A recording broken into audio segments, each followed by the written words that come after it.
Jouer son rôle de chef de file et de coordinatrice en matière de santé mondiale, l'organisation doit être bien équipée. En mai dernier, lors de la dernière assemblée, nous n'étions pas encore prêts à décider sous quelle forme ce renforcement devrait avoir lieu. Et entre-temps, le groupe de travail sur le renforcement de la préparation et de la riposte de l'OMS aux urgences sanitaires s'est réuni à plusieurs reprises pour examiner les avantages d'un nouvel instrument international. La Suisse soutient pleinement les recommandations de ce groupe de travail.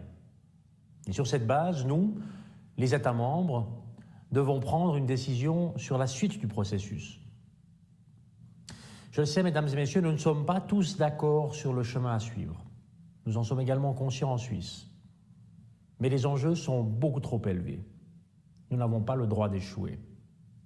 La Suisse reste convaincue qu'il faut un instrument international de nature contraignante, élaboré sous l'égide de l'OMS pour renforcer la préparation et la riposte globale aux crises sanitaires.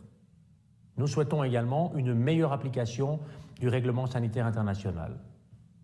Et dans ce cadre, nous sommes prêts à œuvrer de manière constructive, engagée pour une décision consensuelle à ce sujet. Et nous nous engageons à jouer un rôle actif dans les efforts mondiaux visant à renforcer le système international de préparation et de réponse aux pandémies. Il s'agit de trouver ensemble, dans le cadre d'un dialogue ouvert, dans le cadre d'un dialogue pragmatique, des solutions que nos citoyennes et citoyens attendent avec une très grande impatience. Je vous souhaite, je nous souhaite, des débats fructueux au cours de cette session extraordinaire de l'Assemblée mondiale de la santé. Prenons les décisions qui s'imposent pour avancer. Mais nous y parviendrons seulement si nous continuons à unir nos forces dans un cadre multilatéral transparent et crédible, celui de l'OMS. Le monde nous regarde. Saisissons l'opportunité de cette conférence et soyons audacieux. Merci de votre attention. Thank you for your attention.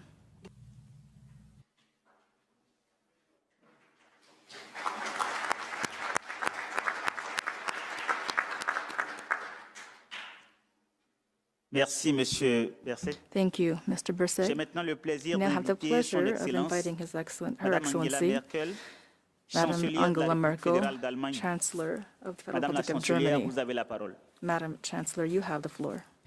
Sehr geehrter Herr Generalsekretär, lieber Tedros, sehr geehrte Damen und Secretary Herren. General, Die ladies and Coronavirus-Pandemie gentlemen, prägt the weiterhin COVID-19 unseren pandemic Alltag. continues to dominate our Sie hat daily lives. Schwachstellen It has aufgezeigt, highlighted sie hat aber auch deficiencies, unsere but has also Solidarität in revealed dieser our schwierigen solidarity Zeit offenbart. at this difficult time. Dabei kommt der The World Weltgesundheitsorganisation die Organization plays zentrale a Rolle central zu, die role in Koordinierung der ensuring that zahlreichen the many Initiativen in initiatives on globalen global health Gesundheitsfragen issues are sicherzustellen. coordinated. Bei der Umsetzung In internationaler implementing international health Gesundheitsvorschriften, provisions, bei der Entsendung in wissenschaftlicher seconding Experten, scientific die die experts to Ursprünge von research the Viren und origins of Infektionsausbrüchen viruses erforschen, and infection oder bei der outbreaks, Gestaltung eines or in neuen shaping a Fonds new für fund globale for global health Gesundheitssicherheit. security. Angesichts dieser Given und vieler these and anderer many other wichtiger important Aufgaben tasks, gilt we es vor need allem above für eine all to ensure verlässliche reliable Finanzierung der financing WHO for zu the sorgen. WHO. Sie muss in The organization Krisensituationen has to schnell be able to reagieren react und quickly in Prioritäten crisis neu setzen können. situations and to set new Daher priorities wünsche ich swiftly. mir, It is dass thus my wir, hope die that we, the Mitgliedstaaten, members, unsere increase our ungebundenen assessed contribution Pflichtbeiträge deutlich, significantly. das That heißt means auf to 50% 50%. erhöhen.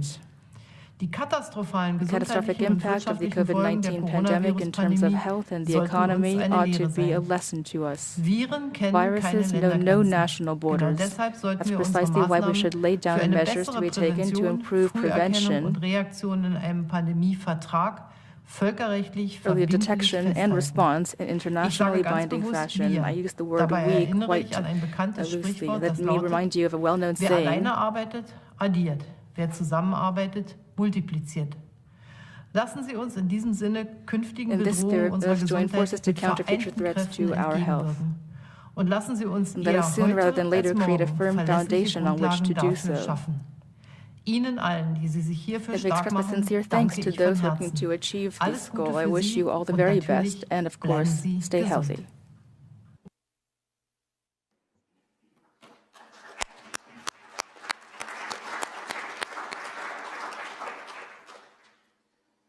Merci, Madame la Chancelière. Thank you, Madam J'ai le Chancellor. plaisir d'inviter And Son I have the Excellence, pleasure to Monsieur invite Sebastián His Pinera, Excellency Mr. Président de la Sebastián République du Pinera, Chili, à President of prendre the la parole. Republic of Chile, to take the floor. Good morning, everyone, and thank you, Dr. Tedros, for inviting me to be part of this pivotal moment in the history of the World Health Organization, but also in the history of mankind's efforts to effectively control the spread of contagious diseases. And I say this with full awareness of the weight of my words, because the meeting that we inaugurate today is not an ordinary meeting. All of you present in Geneva today face an unprecedented challenge, but also an unprecedented opportunity, one that can make the difference between life and death for millions and millions of people all around the world. During the last 2 years of the COVID-19 pandemic, we have all witnessed the tremendous effort put by this organization, by its personnel, and by Dr. Tedros himself. Their tireless work provided us and many other countries with key guidelines and recommendations throughout the darkest part of this pandemic. And they have remained available to provide further advice whenever it was requested or necessary. I know this because I have spoken numerous times with Dr. Tedros, with Dr. Ryans, and with Dr. Llanes, and they have provided invaluable advice that has helped us shape our response to the virus through the strengthening of our health system, the implementation of our testing, tracing, and isolation strategy, our step-by-step plan, and also our massive and successful vaccination program. However, despite all of their heroic efforts, it was not enough. And it was not enough, not because of them, but because the system that we had in place to prepare and respond to pandemics was clearly insufficient. Sadly, this organization was not adequately prepared to face the challenge. It didn't have the tools and the resources that it required to fulfill the crucial role we all expected it to play. And for that weakness, we all paid a great price, a price that was far too high. Steps must be taken to ensure that this will not happen again, that when the next pandemic comes, and it will come, it will find us better prepared, with stronger institutions, with more resources, and with better infrastructure in place. Today, the responsibility to take the first of these steps falls upon you. The working group on strengthening the World Health Organization preparedness and response to health emergency has done a very good job. It has issued a report that will be put before you during this assembly, recommending actions and negotiations to develop a convention, a treaty, or other form of international instrument on pandemic preparedness and response. While you assess this proposal, I humbly ask you to keep in mind two things. First, we cannot keep doing the same thing, employing the same methods, trusting the same instrument, and expect different results. Non-binding instrument will also get us so far, and this is nowhere near far enough. And second, we have already lost enough during the last 2 years. We have lost enough freedom and opportunities. We have lost enough in terms of well-being and quality of life. But above all, and most painfully, we have lost too many lives. You are now responsible for starting the process that will lead all of humanity towards better instrument to ensure that never again are we forced to pay such a high toll. You are all called to ensure that never again the lack of transparency cooperation, solidarity, and coordination between countries causes avoidable human suffering and death at the scale that has been inflicted upon us during the last 2 years. The mission of this assembly is not easy, but the important tasks never are. This, however, should not discourage us, but on the contrary, should move us to become even more ambitious and determined. A treaty on pandemic, preparedness and response, containing binding obligation, will not be easy to negotiate, and it will require sacrifices and concessions from all the parties involved on its drafting process. But it will be easier, and it will require less sacrifices and less concessions than facing the next pandemic with the same or similar inadequacy that our current system has. Today, through the development of a convention or treaty on pandemic preparedness and response under the World Health Organization umbrella, we have an opportunity to effectively improve our system, to strengthen the global health architecture, to create new channels for information sharing, to promote scientific and technological progress, to increase cooperation and solidarity between our countries, and to make sure that humanity does not go through the last 2 years all over. We must be bold enough to take this opportunity. We cannot afford not to. Thank you very much, and have a very good day.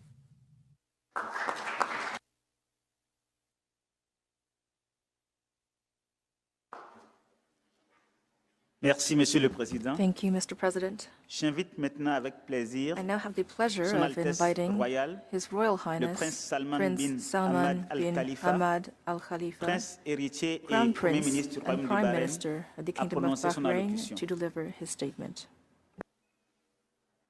Your Excellency, Madam President, Your Excellencies, distinguished delegates, on behalf of His Majesty the King of Bahrain and the people of Bahrain, thank you for having me speak to you this morning. As a global community, we have for decades ignored the urgent calls of public health experts who time and again warned us of fault lines in the global health order and the glaring health disparities between and within nations. Today, as we mourn the loss of over 5 million fathers, mothers, sons, and daughters, and as we begin the difficult task of rebuilding the lives of those who survived this devastating pandemic, we must finally be prepared to listen and to act. The coronavirus exposed the world's lack of preparedness and exploited the links that bind us. Without a global plan of action, countries around the world turned inwards, and as a result, we witnessed the breakdown of early detection and alert systems, the absence of standardized containment protocols, the proliferation of misinformation, and a spate of market shocks and supply chain disruptions, which still leave many without ready access to essential goods, diagnostic tools, treatments, and vaccines. It is imperative that we do not lull ourselves into complacency with the false belief that this pandemic is a once-in-a-century anomaly. Instead, we must seize upon this opportunity to enact real change, to approach global pandemic preparedness with the same determination we bring to geopolitical threats to our collective safety and security. Only then will we be able to build a global health system that can one day serve as our first and most effective line of defense against the emergence of communicable diseases. The Kingdom of Bahrain recognized as the coronavirus was just beginning to gather steam, and before it reached our shores, that preparedness and collaboration would determine our ability to successfully navigate a crisis of this magnitude. A full month before registering our first case, we established a war room that would serve as the nerve center of the country's containment efforts, marshalling resources and people from military and civilian agencies to coordinate a whole-of-country response. Bahrain adopted a policy of radical transparency, which fostered a sense of public trust and collective responsibility. Community leaders, medical practitioners, policymakers, citizens, and residents all came together to form one team that united around a firm sense of shared purpose. This spirit of unity permeated every corner of society. For example, over 50,000 citizens in a country of just 1.5 million people offered their services as volunteers in many different fields. Armed with this team spirit, we were able to increase bed capacity by a factor of 6, secure alternative housing for people living in crowded accommodation, and equip hospitals with enough PPE, ventilators, and medicine. As a result, Bahrain has one of the highest recovery rates in the world, as well as a vaccination coverage of 93% of the eligible population, of which approximately 50% have now been boosted to date. But physical health was not our only priority. Economic and mental health featured prominently in our response. With community buy-in and a world-leading test, trace, and treat system, we were able to avoid the brunt of the crisis without ever having to institute a national-level lockdown. Bahrain's efforts, however effective as a national-level response, are no substitute for a global public health system capable of stopping a pathogen in its tracks. But our experience is instructive insofar as it testifies to the life and death importance of preparedness and early intervention, and demonstrates the value of transparency, collaboration, and an enduring commitment to data-driven, science-led policymaking. We believe these same principles should guide our discussions here today. Ladies and gentlemen, the coronavirus has beset the world with many challenges.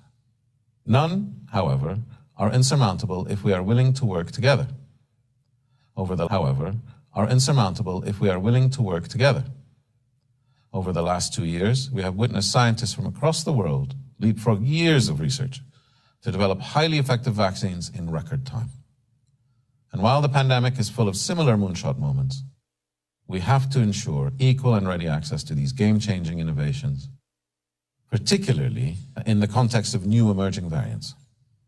In fact, vaccine coverage, which stands at over 40% globally, falls under 3% in some countries. And with around 1 billion idle doses in other nations, millions of avoidable deaths are likely to occur. We can solve this challenge and others if only we muster the political will to once again look outwards. It is our hope that the nations of the world will join forces and heed the lessons of this crisis in pursuit of a united front that serves the moral imperative of protecting present and future generations from the scourge of pandemics. Thank you very much.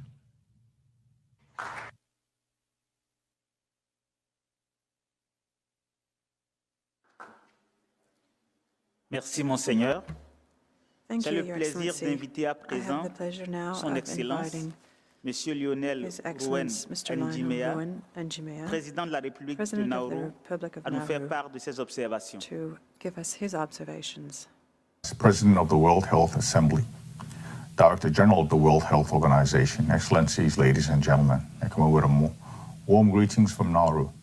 I am honored to have been invited to make an opening statement at this special session, convened to discuss and assess the benefits of developing a World Health Organization Convention agreement or other international instrument on pandemic preparedness and response.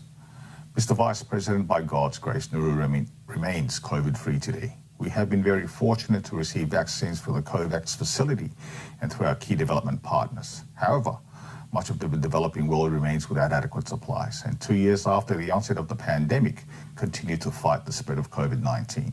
Our prayers and thoughts are with those who have lost loved ones to the pandemic. In March 2020, the government of the Republic of Nauru instigated a whole-of-government approach to address, capture, contain, and mitigate the risk of the pandemic to our island. This approach was and continues to be coordinated by a national task force on COVID-19, mandated by government to determine, implement, and regulate, including stringent border security and health security measures. Government's quick and sustained actions could not have been possible without the support provided by our partners. Fostering intersectoral and intergovernmental cooperation and collaboration is essential if we are to successfully institute a global response and preparedness to COVID-19 and future pandemics. It is therefore imperative that an intergovernmental process, if it were to be established, be diverse and inclusive, ensuring that all stakeholders, not only member countries, are engaged. Continuing to omit countries like the Republic of China, Taiwan creates a gap that undermines global preparedness and response to health emergencies. I urge that we learn from the experience of this pandemic, honor the lives of those lost, and develop and establish an inclusive process to collectively and globally be better prepared to effectively respond to future pandemics and health emergencies. Mr. Vice President, the Republic of Nauru acknowledges the work done by the Working Group on strengthening WHO preparedness and response to health emergencies. Nauru agrees with the general consensus that several key aspects of health emergency preparedness and response may not be addressed solely within the scope of the International Health Regulations 2005, and may be best to address independently either through a potential new instrument or through other normative policy or programmatic tool available through WHO. There is a need for clarity on the way forward with an early decision to whether to strengthen the international health regulations and or to develop a new instrument on health security and pandemic preparedness and response. Due consideration needs to be given to what is currently a global issue of inequitable access to vaccines, diagnostic tools, personal protective equipment, medical consumables, and essential drugs, including new approved drug regimes. The need for sharing data and lesson learning has taken on an increased urgency in this pandemic, as it can literally mean life or death to our people. As this pandemic unfolds, it is clear that no one is safe until we are all safe. The Republic of Nauru, like so many of the small island developing, struggle to sustain this health system under normal times. Given the increasing burden of communicable and non-communicable diseases, therefore enhancing surge capacity needs to be considered on both a country and regional level.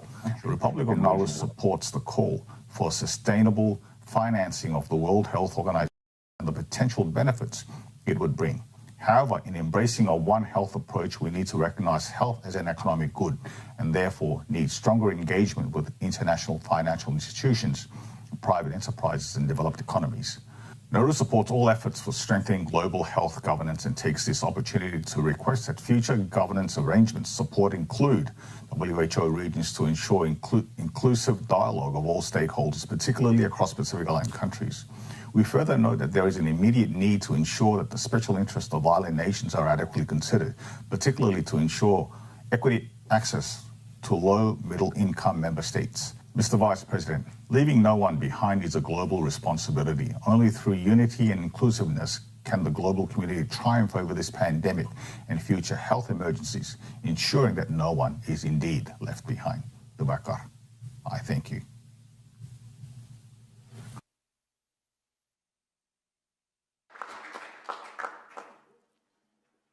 Merci, Monsieur le Président. Thank you, Mr. President. C'est le plaisir d'inviter I have Son the pleasure Excellence, now of inviting His Monsieur Charles Excellence, Michel, Mr. Charles Président du Michel, Conseil européen. President of the European Council, to address the Assembly. Thank you. Thank you. Ladies and gentlemen, dear friends, first, I'd like to congratulate you for your courage and for your ambition in organizing this special session of the World Health Assembly. This is only the second time in the history of the World Health Organization that an extraordinary session takes place. Dear friends, today, I hope we will make history. The situation in the world demands it. As we speak, the world faces yet another wave of COVID-19, a clear reminder of our duty to our citizens and to each other. Our collective responsibility to never let another pandemic find us unprepared, uncoordinated, or working in isolation from one another. The outcome of this session and your decisions today are vital to how we will cooperate in the future, how we will prevent, prepare for, detect, and respond to health threats in the future. As you know, I've been a strong advocate for an international treaty or legally binding instrument on pandemic preparedness. We need an incremental change in our global health architecture. I want to warmly and sincerely thank you, Dr. Tedros, for our excellent cooperation and the many leaders and countries that have joined us. All of us, political leaders and leaders of international organizations, must be at the forefront of these global efforts. We must show the world that we can cooperate, build bridges, and find joint solutions. There is no silver bullet, no single way out, and there are no easy solutions in managing the massive challenges of global health threats. But we have already shown that when we do work together, human ingenuity knows no bounds. Developing vaccines in just 10 months is a perfect example. Nothing short of a miracle. And now it's time for you, the World Health Assembly, to provide the legal framework for these sustainable solutions. We must guarantee that if another pandemic strikes, we have the vaccines we need along with all other countermeasures. And just as crucially, we must ensure equitable access to these countermeasures. We simply cannot allow the same inequality we have seen and continue to see to repeat itself in future pandemics. That's why we must act One Health. We have a unique opportunity to go to the heart of prevention, and I'm referring to One Health. This is not just a concept. We must translate it into concrete action and tangible instruments. Scientists expect that 70% of future pandemics will stem from zoonotic diseases. So we must better understand the links between human, animal, and environmental health. The One Health approach is not a luxury, it's a must-have for future global health. Ladies and gentlemen, dear friends, thank you again for your dedication and your efforts to improve global health governance, and for your hard work during this pandemic, and your commitment to prevent the next one. The world is counting on you, and together, let's take bold and decisive action. Yesterday's informal agreement is a huge step. Now it's time to capitalize on this momentum to make the world a safer place for all our citizens. I wish you a fruitful and successful session. Thank you.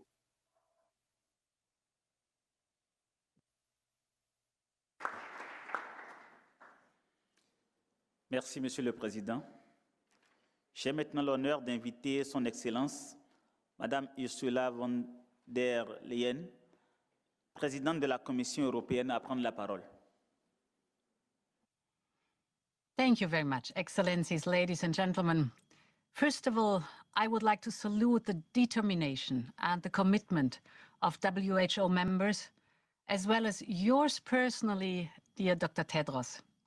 You and your team have worked tirelessly to uphold the multilateral framework that is so essential for global health security, even when it was difficult to do so. The spirit of collective action is the only true robust answer to fight this pandemic and to fight future pandemics. We started some of that work at the G20 Global Health Summit in May, where the world's major economies vowed to work together to make this the last global pandemic. And with the Rome Declaration signed on that day, we committed to learning the lessons from this pandemic and to be better prepared for the future. And this is why I welcome the World Health Assembly's decision to start negotiations towards an international agreement or other international instrument to strengthen pandemic prevention, preparedness, and response. I also support targeted improvements to the 2005 International Health Regulations, an overall strengthening of the WHO, so important, and the establishment of a new financial intermediary fund for global health security and pandemic preparedness. From our side, the European Commission looks forward to inclusive multilateral negotiations starting next year. But there can be no standstill in a pandemic, and we still have urgent tasks ahead of us. As we speak, the global community is faced with the threat of a new, highly transmissible variant of COVID-19, Omicron. This is not the first variant, and this time the world showed it is learning.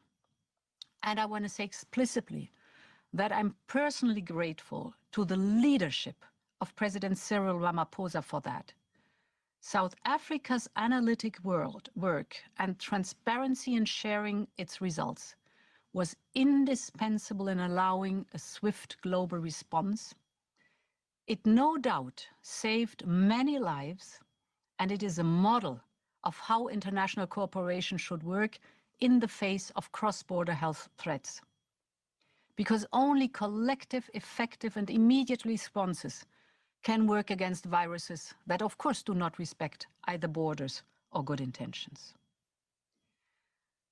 At the Global Health Summit in May, we agreed to uphold the principles of equity and good governance.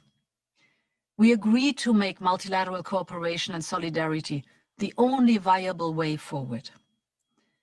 The G20 summit repeated that pledge last month in Rome, and you can count on the European Union to be good on that. The European Union and its member states will work very hard to achieve the global vaccination target of 70% in 2022, agreed at the recent G20 summit. And we will support capacity building for sequencing, testing, treatments, and of course, vaccination. We know we can get there, and we will make sure we do. And this is why Europe aims at sharing at least 700 million doses of vaccines by mid-2022 with low and middle income countries. It is why we helped create the ACT Accelerator and provided €3 billion funding, especially for global vaccination through COVAX. And it is also why we are investing heavily in vaccine manufacturing in Africa. And we are also engaging on vaccine manufacturing with South America. Together with our partners, we will do everything needed to overcome this pandemic and to be better prepared for the future. I wish you a successful World Health Assembly. You have an important work ahead of you, and I very much thank you for your attention.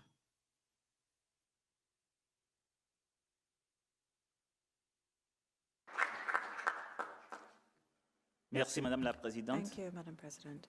J'ai le plaisir d'inviter le Dr Richard Hatchett, Président directeur général de la Coalition pour les innovations en matière de préparation aux épidémies, à prendre la parole. Director General Tedros, Mr. Vice President, Your Excellencies, thank you for the invitation to speak at this special session of the World Health Assembly on behalf of the organizations composing the ACT Accelerator. When this special session was planned, we did not anticipate that it would convene at a moment of impending crisis, nor could we have imagined that any crisis could so perfectly epitomize why this special session and the global framework for pandemic preparedness and response that we hope will emerge from it is so necessary. For the emergence of the Omicron variant has fulfilled in a precise way the predictions of the scientists who warned that the elevated transmission of the virus in areas with limited access to vaccine would speed its evolution. Having fully vaccinated less than a quarter of their populations, Botswana and South Africa provided a fertile environment for such evolution.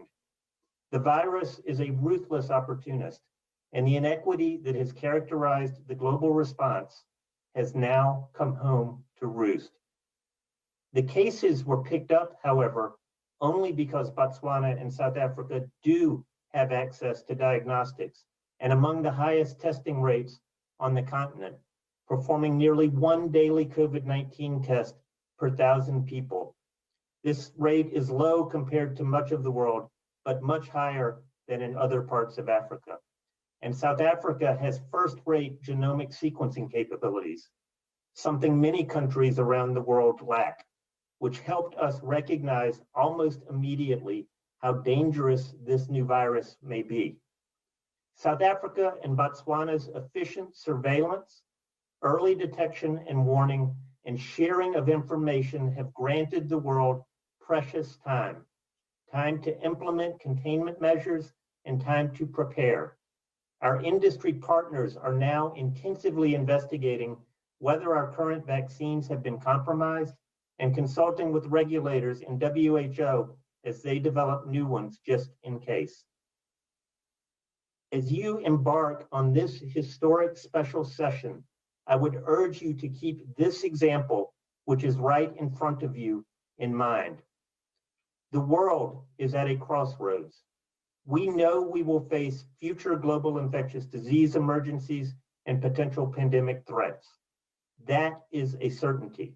What happens when these threats materialize, however, is up to us, and in a very tangible sense, up to you. We urgently need a global framework or convention on pandemic preparedness and response if we are to have any hope of preventing future pandemics, accelerating the global availability of critical medical countermeasures, and ensuring more just outcomes than we have achieved with COVID. We have said often, all of us, that no one is safe unless everyone is safe. And now I would add, and hope all of you agree, and unless all are prepared to respond and to act in accordance with globally agreed norms when new threats emerge. Epidemics and pandemics are one of the greatest threats we will face in the 21st century. Next to climate change, perhaps the greatest. To counter them in the future, we must learn from this experience. We cannot rely on the uncoordinated action of nearly 200 sovereign states to deliver results better than those we have observed to date. We must strengthen the institutions we have, including the technical agencies that I represent here today. And crucially, we must agree on principles for the sharing of data, specimens, and countermeasures, including vaccines. Thank you, and I wish you a successful meeting.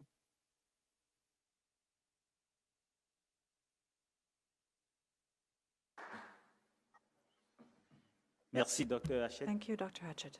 Enfin, j'ai le plaisir d'inviter Finally, I have the pleasure of professeur inviting Dale Fischer, Professor Dale Fisher, président du comité d'orientation President of du the réseau Global mondial Outbreak d'alerte et Alert and d'action en Response cas Network, d'épidémie, GOHARN, à présenter ses to observations. present his remarks. Response network was established by WHO in 2000 and now engages over 270 technical, operational and academic institutions to support countries in alert and rapid response to infectious disease outbreaks and other health emergencies. In addition, it leads research and training endeavours that aim to improve the quality of outbreak response. We thank the IPPPR, IHR Review Committee and the IOAC for acknowledging this work by GOHARN partners in their reports. Outbreaks expose vulnerabilities in any setting and any capacity, whether they relate to governance, resources, or systems. The foundation of outbreak resilience is built on sound preparedness with robust health systems and healthy populations. Building emergency capability requires coordination to enable a rapid scaling up of the core capacities, including clinical care, surveillance, contact tracing, quarantine, and isolation. Other critical systems to scale in an emergency, such as COVID-19, include laboratory capacity, logistics, infection prevention and control, while maintaining usual essential health services. Community engagement is repeatedly underestimated in outbreaks and continues as a notable challenge in this pandemic. The basics of outbreak response need to be better appreciated and supported by leadership, engaging the right outbreak responders, public health experts and scientists to support implementation. GOHARN network partners have over the past 21 years been involved in all major outbreaks and deployed over 3,500 experts through WHO to support countries for response. Trust, credibility and expertise has been built based on the personal integrity, ethics and commitment of individual experts with support from their primary institutions. Our collaboration of robust technical and scientific skills can provide a bedrock of preparedness, networking and strengthening international solidarity in addition to acute response. Investments in national public health institutions, technical institutions and networks will benefit all if conceived within a global collaborative spirit that GOHARN demonstrates. We advocate for a building block investment in community and national capacities. Our network partners can support this. We believe in strengthening national health authorities, technical agencies and multi-sectoral stakeholders. Global health security requires enhanced governance in the broadest sense. Equity, greater accountability and adherence to international norms and standards are essential for effective outbreak response and to protect and support the most vulnerable. The operational capacities of our 270 experienced technical partners that form the Global Outbreak Alert and Response Network can be leveraged to help develop better systems and expand the emergency health workforce at country and international levels. But this requires investment in those partners and increased technical collaboration and coordination, which is quite feasible building on the existing GOHARN paradigm. Thank you for giving GOHARN this opportunity.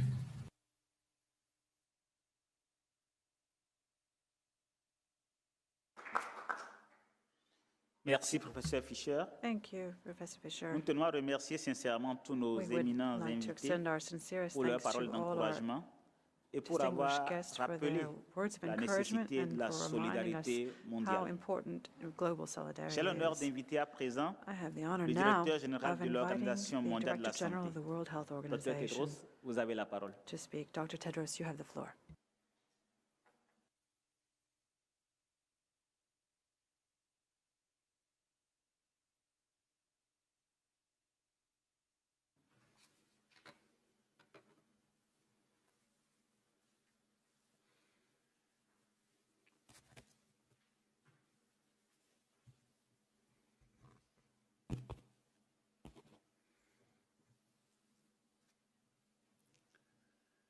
Thank you, Your Excellency, President of the Assembly, Professor Benjamin Ong-Patin, Your Excellency, Dr. Hanan Al-Kuwari, Honorable Ministers, Excellencies, dear colleagues and friends.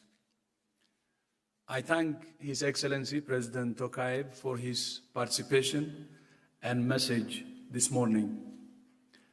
And I thank each of our distinguished guests for their messages. Federal Chancellor Alain Berset of Switzerland, Chancellor Merkel of Germany, President Piñera of Chile, His Royal Highness Prince Salman bin Hamad of Bahrain, and President Ainigema of Nauru, President Michel of EU Council, and President von der Leyen of EU Commission, Dr. Hachette of CEPI, and Dr. Fischer of GORN.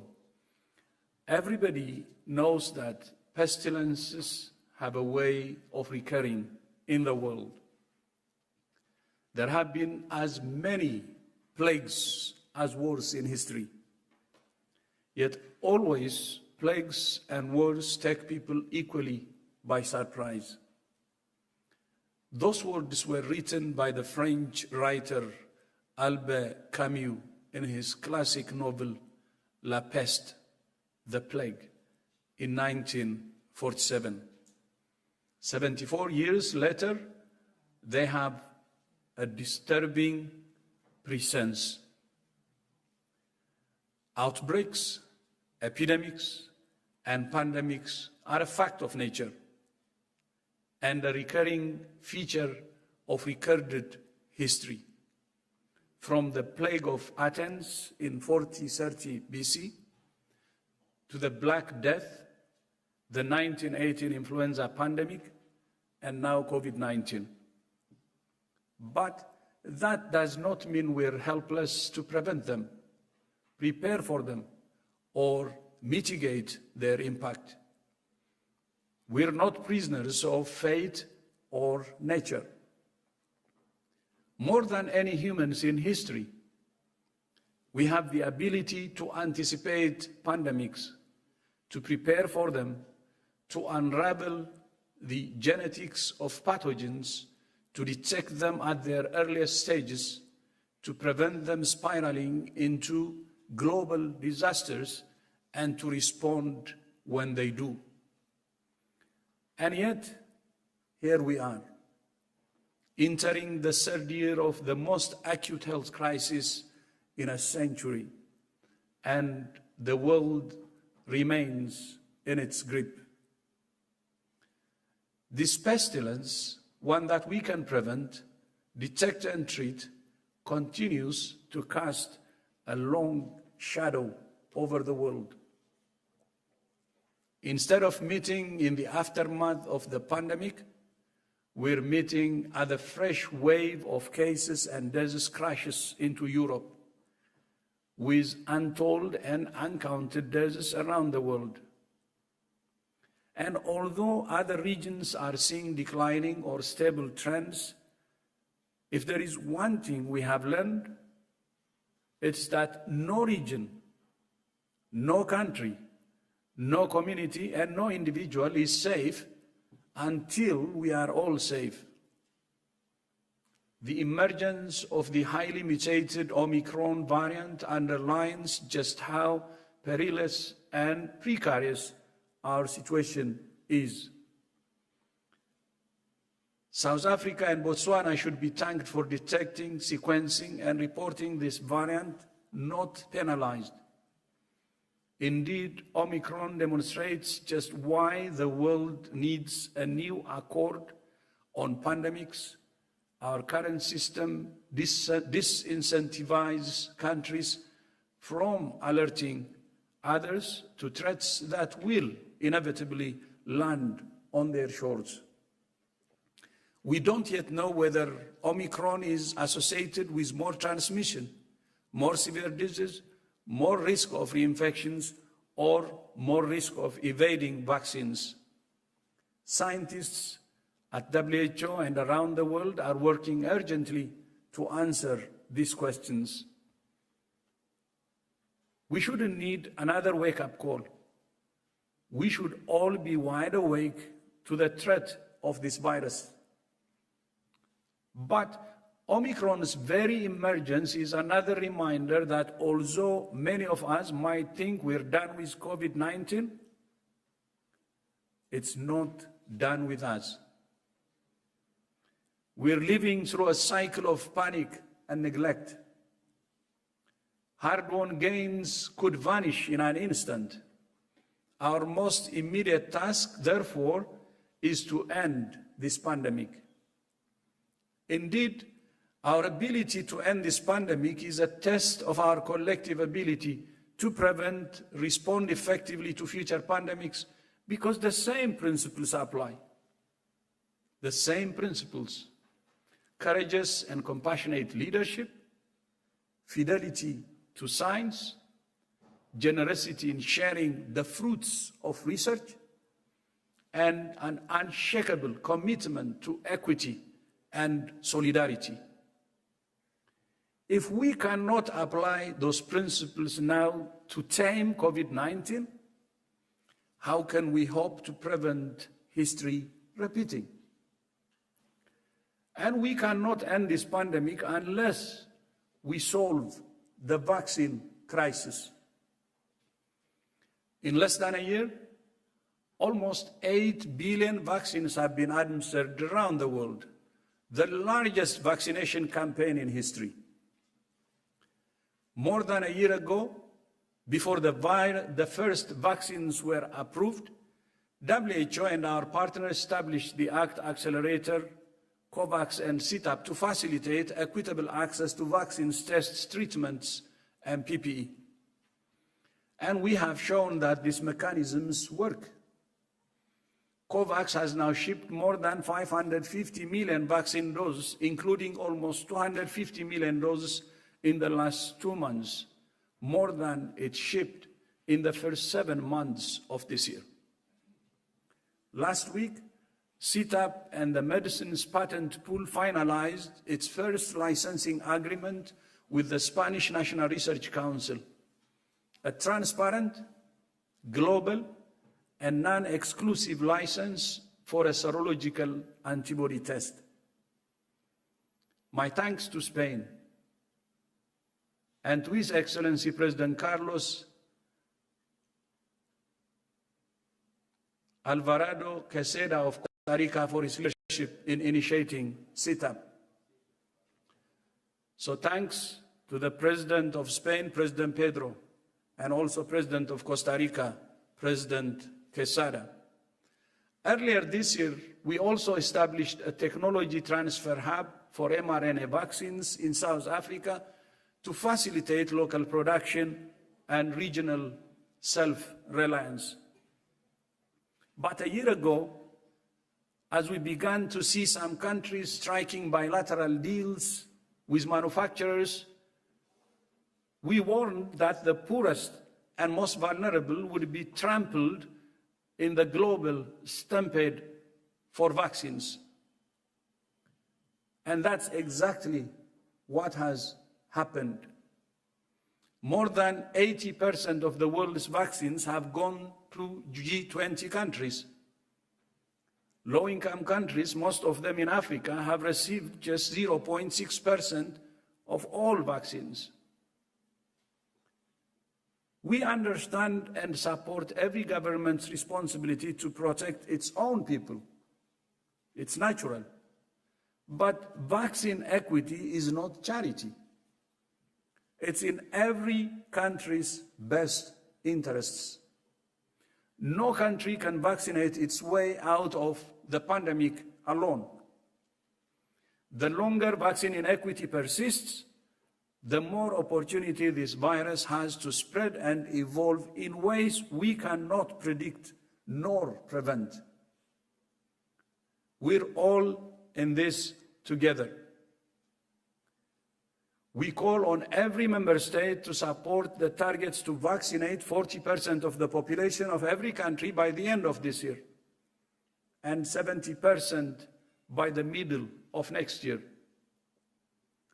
103 countries still have not reached the 40% target, and more than half of them are at risk of missing it by the end of the year, mainly because they cannot access the vaccines they need, and most of them in Africa.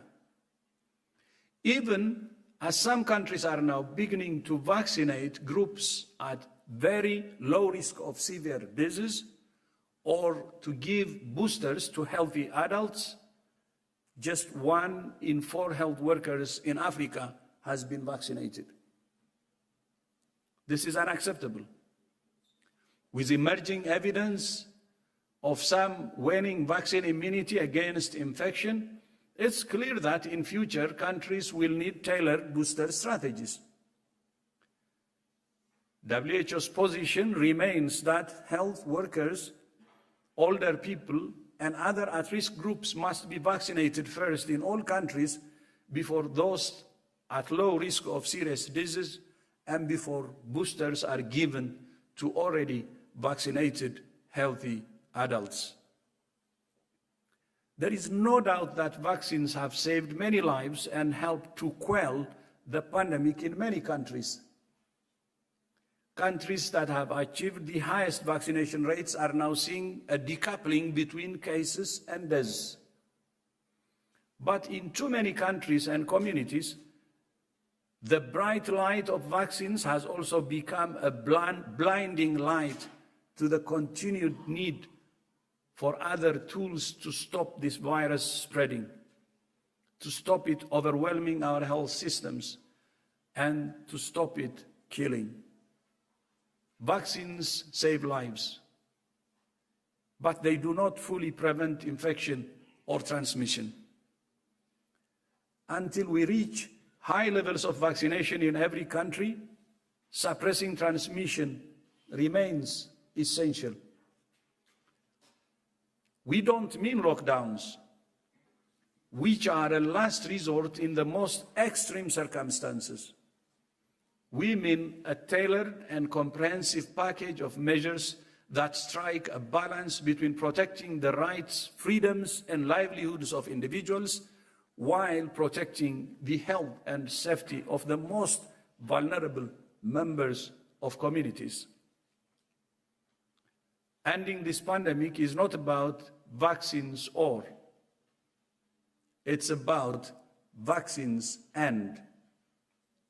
Excellencies, dear colleagues and friends, COVID-19 has now killed more than 5 million people, and they're just the reported deaths. The excess deaths caused by the virus and by disruption to essential health services are far higher. An unknown number live with post-COVID condition or long COVID, a condition we're only beginning to understand. Health systems continue to be overwhelmed. Millions have missed out on essential life-saving health services for non-communicable diseases and mental health. Progress against HIV, tuberculosis, malaria, and many other diseases has stalled or gone backwards. Millions of children have missed out on vaccinations for other life-threatening diseases and months of education. Millions of people have lost their jobs or been plunged into poverty. The global economy is still clawing its way out of recession. Political divisions have deepened nationally and globally. Inequalities have widened. Science has been undermined. Misinformation has abounded. And it will all happen again unless you, the nations of the world, can come together to say with one voice, never again. At its heart, the pandemic is a crisis of solidarity and sharing. The lack of sharing of information and data by many countries in the early days of the pandemic hindered our collective ability to get a clear picture of its profile and trajectory. The lack of sharing of biological samples hindered our collective ability to understand how the virus was evolving. The lack of sharing of PPE, tests, vaccines, technology, know-how, intellectual property, and other tools hindered our collective ability to prevent infections and save lives. And the lack of a consistent and coherent global approach has resulted in a splintered and disjointed response, breeding misunderstanding, misinformation, and mistrust. The fabric of multilateralism has been frayed. COVID-19 has exposed and exacerbated fundamental weaknesses in the global architecture for pandemic preparedness and response. Complex and fragmented governance, inadequate financing, and insufficient systems and tools, voluntary mechanisms have not solved these challenges. The best way we can address them is with a legally binding agreement between nations, an accord forged from the recognition that we have no future but a common future. Nations coming together to find common ground is the only way to make sustainable progress against common threats. It's not perfect, and it's not a panacea. It takes compromise. No one gets everything they want, but that's better than so many missing out on what they need. In 2005, the WHO Framework Convention on Tobacco Control came into force, the first international treaty negotiated under the World Health Organization. An independent impact assessment of the FCTC, the convention in 2016 found it has contributed to significant and rapid progress in protecting people from exposure to tobacco smoke. In regulating the packaging and labeling of tobacco products, in education, communication, training, and public awareness, in banning sales to and by minors, and in reporting and exchange of information. The WHO FCTC is the legal bedrock of tobacco control, which countries have used to implement new measures and to defend those measures from legal challenges. The bottom line, the implementation of the FCTC has helped to save more than 37 million lives and counting, and global prevalence of tobacco use has declined from almost 33% in 2000 to 22% today. The impact assessment found that without the FCTC, it's unlikely that all these tobacco control measures would have taken place in such a comprehensive, coordinated, and effective manner. So, comprehensive, coordinated, effective. Three words that history will not use to describe the global response to the COVID-19 pandemic.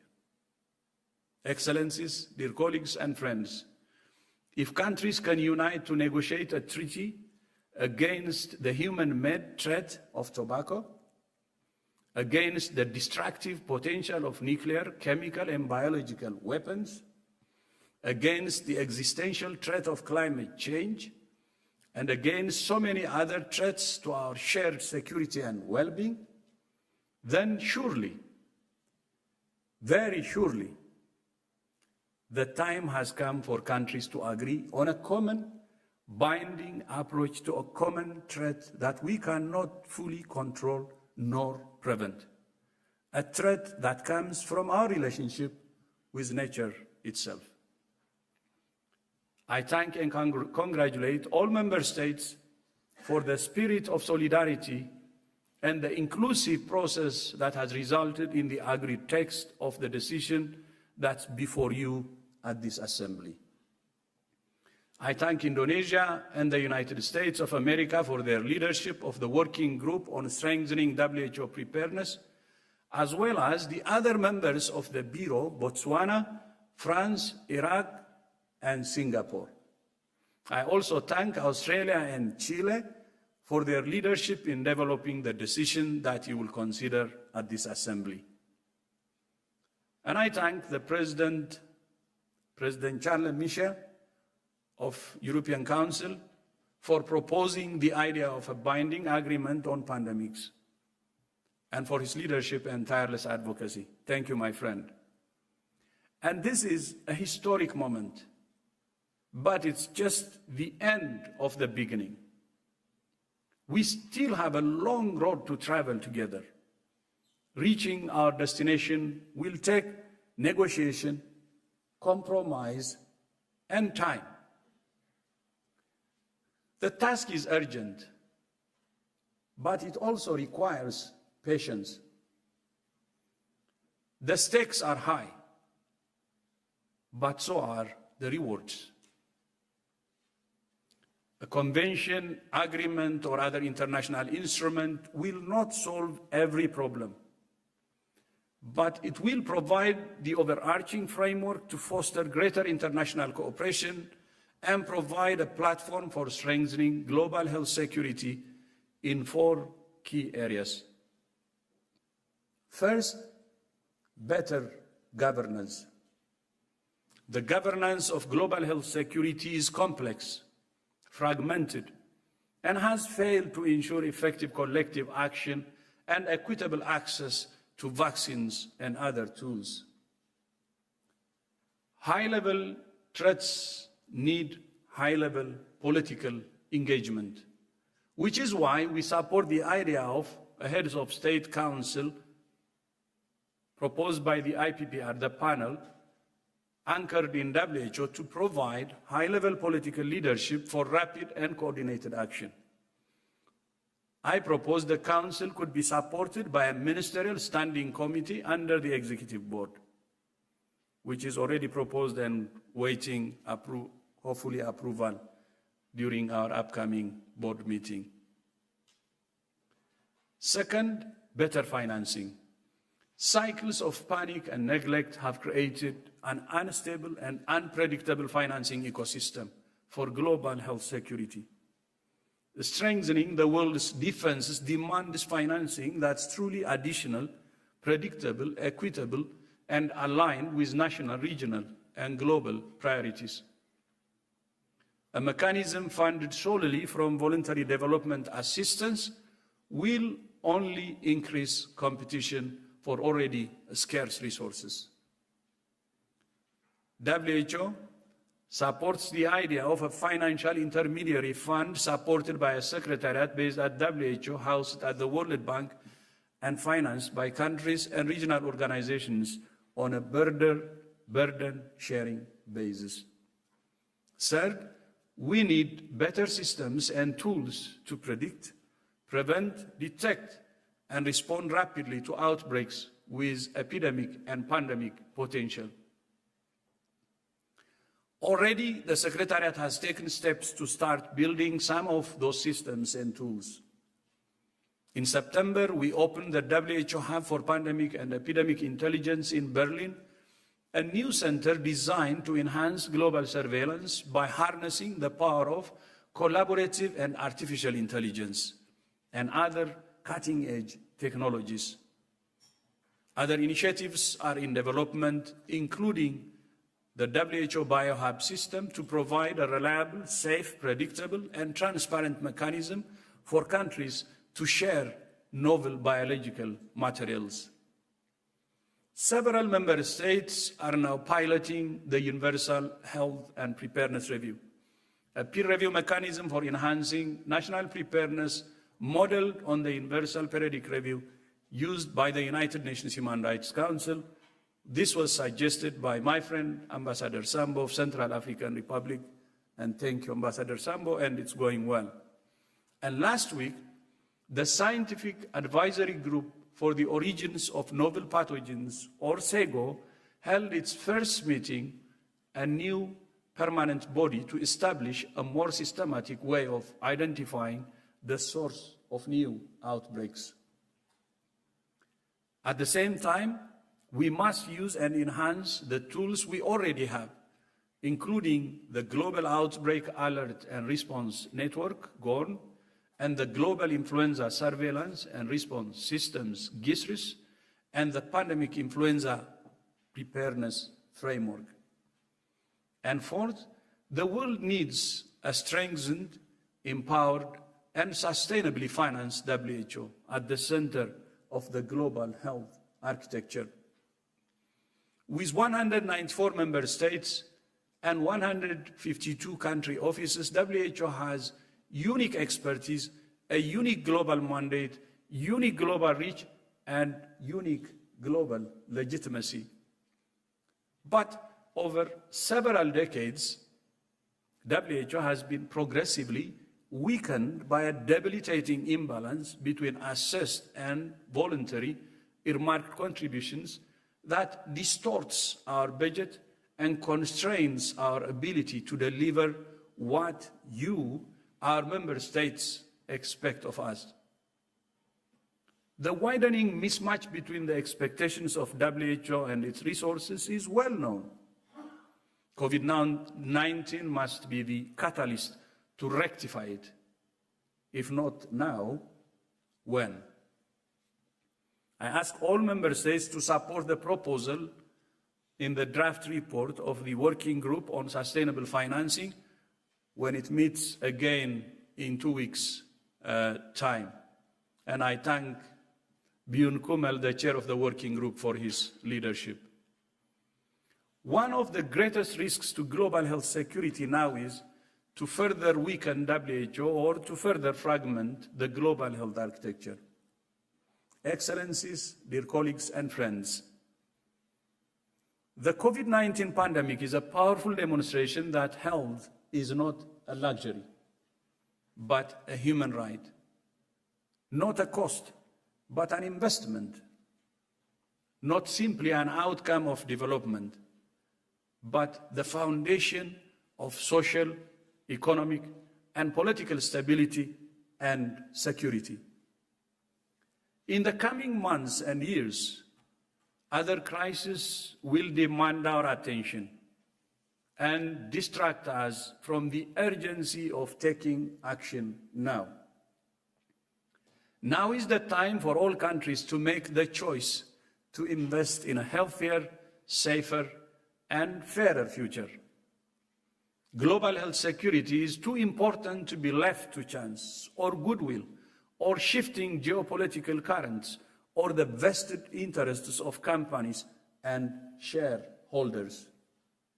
That means a continuing commitment to universal health coverage built on the foundation of primary health care.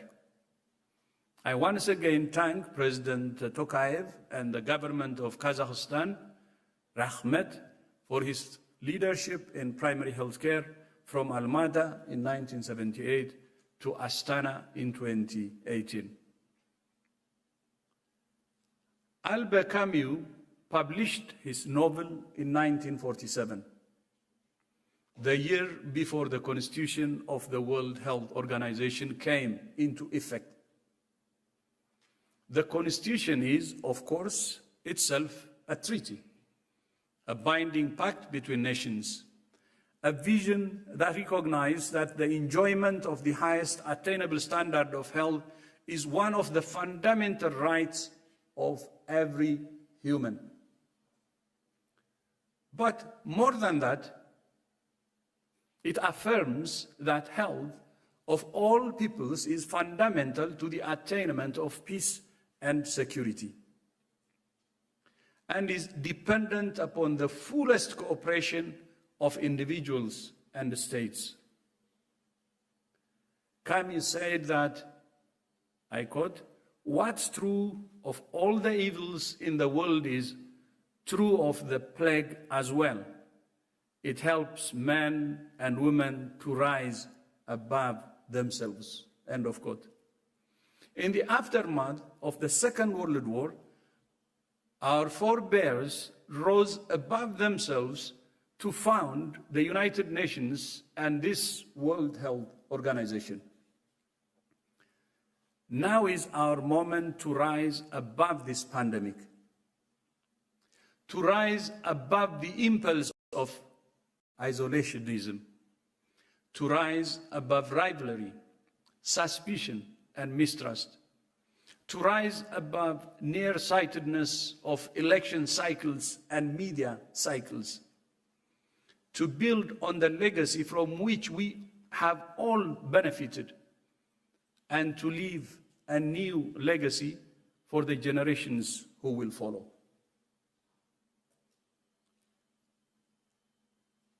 Let it be said, decades from now, when each of us is nothing more than photographs and memories, that we left the world a healthier, safer, fairer place than we found it. I like this, so if you allow me, I will repeat.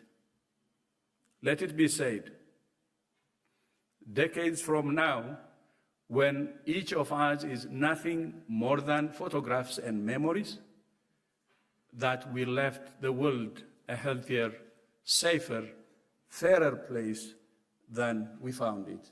I thank you, and merci beaucoup, Chair.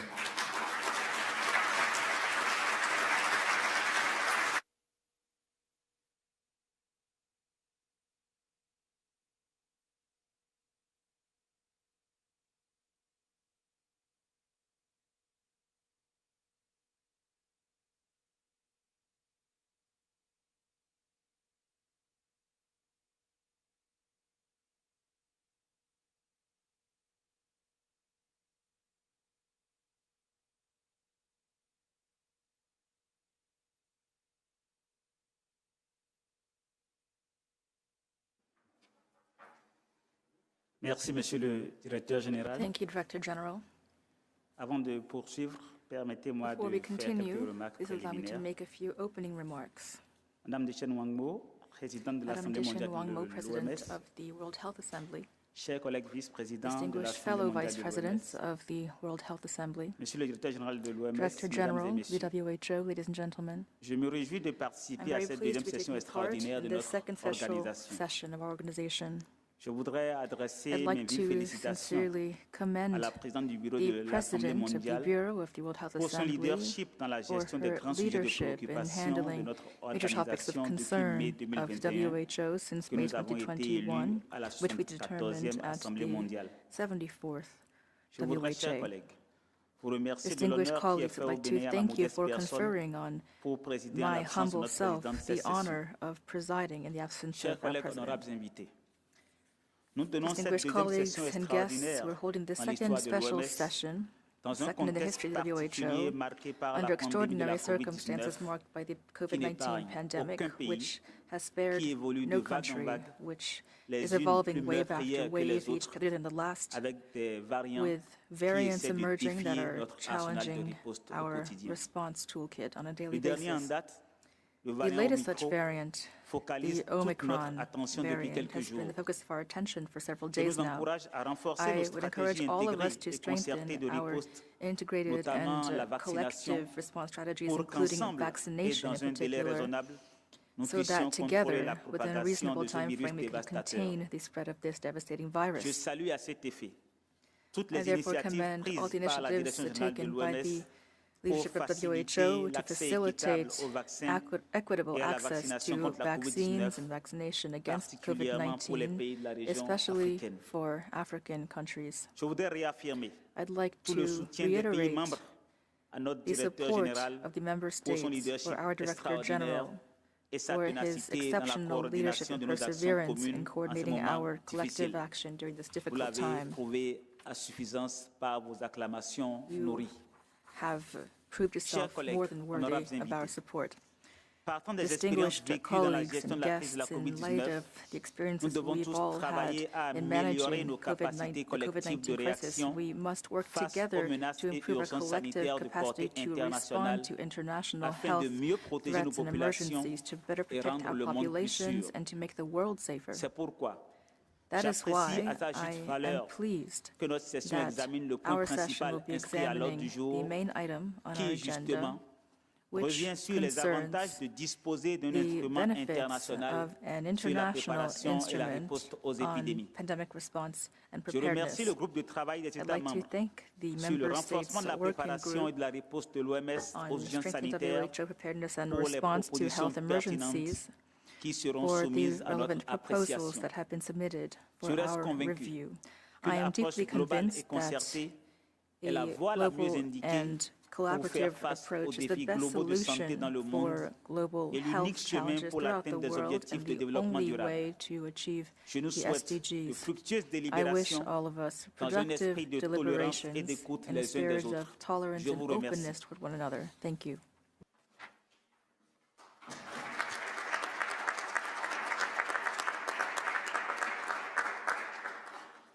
Cela me fait donc à la cérémonie d'ouverture. This brings the opening ceremony to an end.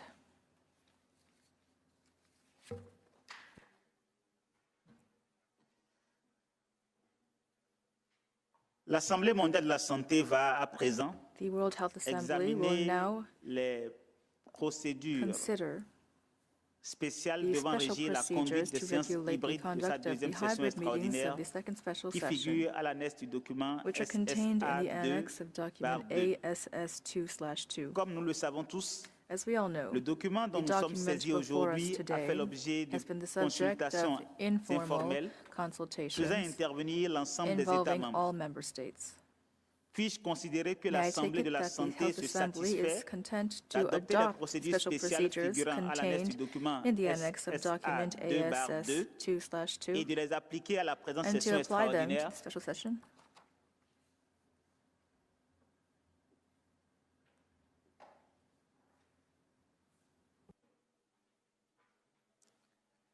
Je ne vois aucune objection. I Cette see no proposition est donc objections. adoptée. It is so decided. Je vous remercie. Thank you. Les États membres qui souhaitent Member présenter states wishing une to motion d'ordre, raise a point of order, exercer un droit exercise de a right of réponse reply, or ou request for demander a une motion de procedural motion procédure should do so, doivent le faire soit either en levant by la plaque raising their portant le nom de leur nameplate État, si le membre if de the la délégation delegation est physiquement member is présent, physically present, soit en or envoyant by un sending a message message au numéro de to the téléphone following suivant telephone number par by SMS SMS, ou par text, WhatsApp. or by WhatsApp. Plus 41 Plus 41 79 79 467 467 28 70. 28 70.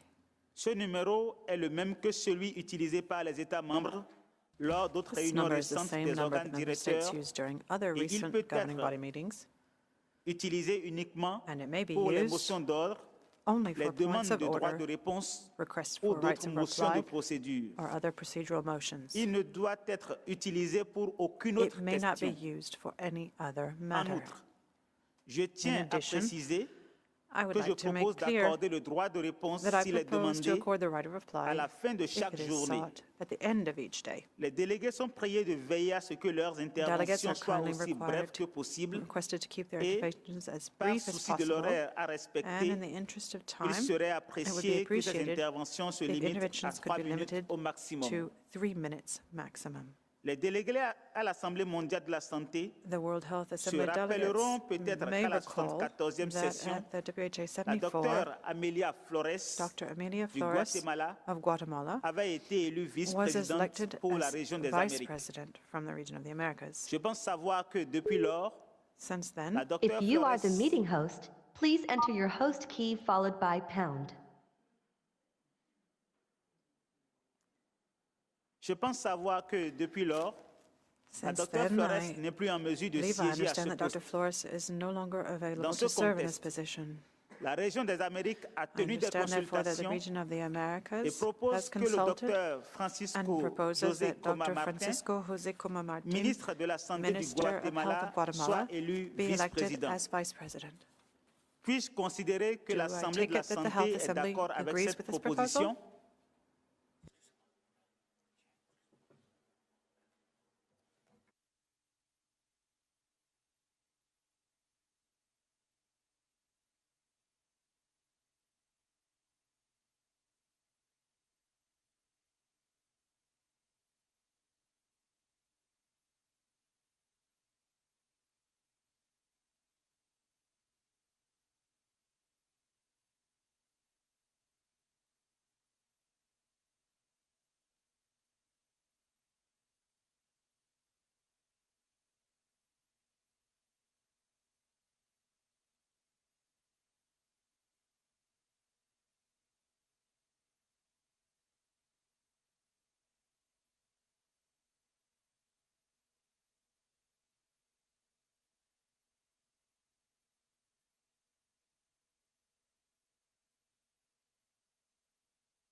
Nous avons quelques soucis avec la connexion Internet. We seem to have an internet connection problem, and we'll just wait for a few moments before we continue our work. Thank you.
You are in the meeting now.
Amesema hivyo, sikuona mimi.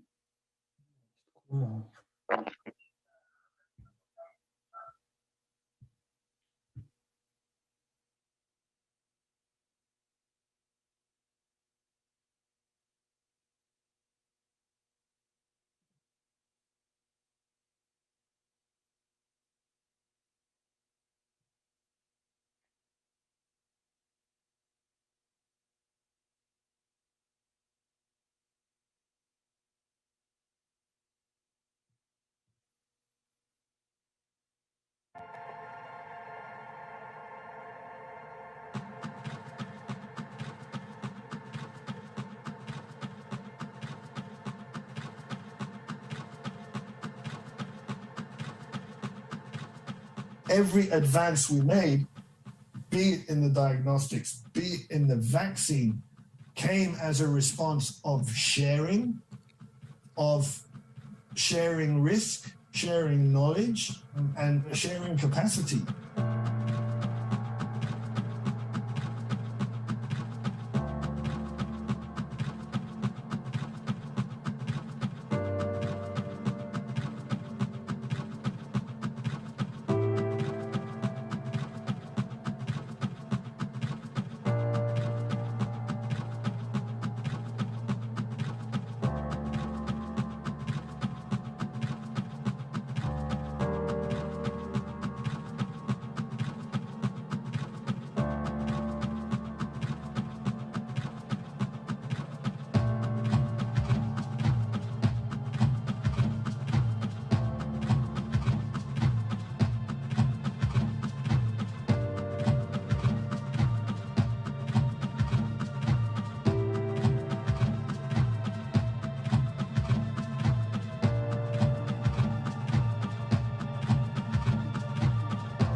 English channel, testing. English channel.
Every advance we made, be it in the diagnostics, be it in the vaccine, came as a response of sharing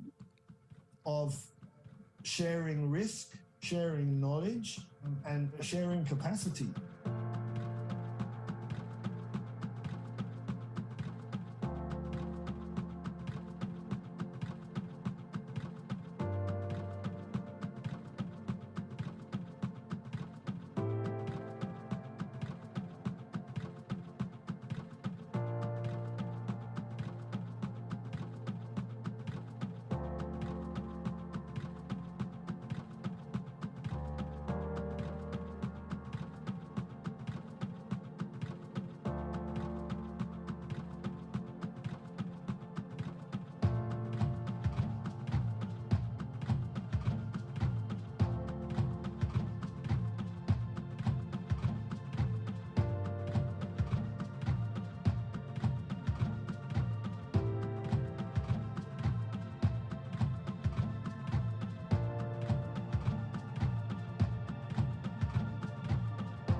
Mesdames et messieurs, Ladies and gentlemen, désolé pour la panne technique, nous allons reprendre les travaux dans sorry for une the technical minute. problem. We will resume in 1 minute. Recording in progress.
English channel, testing, testing. Yes.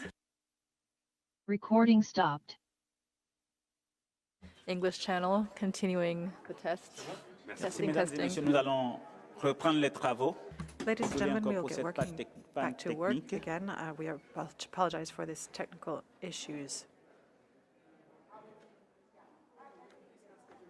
Je vous prie de rejoindre vos places, s'il vous I plaît. ask you Nous allons to reprendre les travaux. return to your seats. We'll get back to our work now. Mesdames et messieurs, je vous prie de rejoindre Ladies vos and places, s'il vous gentlemen, plaît. please return to your seats.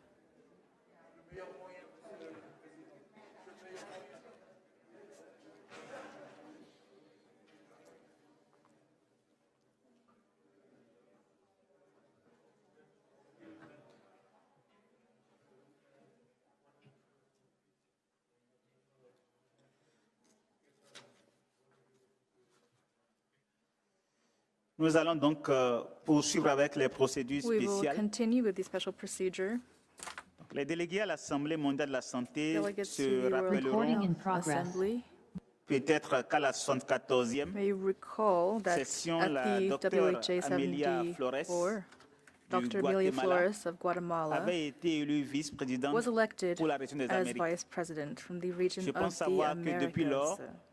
I understand la that since docteure then, Flores n'est plus en Dr. mesure de Flores is siéger no à ce longer poste. available to serve in this Dans ce position. contexte, la région des Amériques a Therefore, tenu des consultations The region of the et Americas held propose que le consultations docteur and Francisco proposes that José Dr. Coma Francisco Martin, José Coma Martin, ministre de la Santé du Minister of Guatemala, Health of soit Guatemala, élu be vice-président. elected as vice president. Puis-je considérer que Do I take l'Assemblée it de la that the Santé est Health d'accord avec Assembly cette proposition? agrees with this proposal?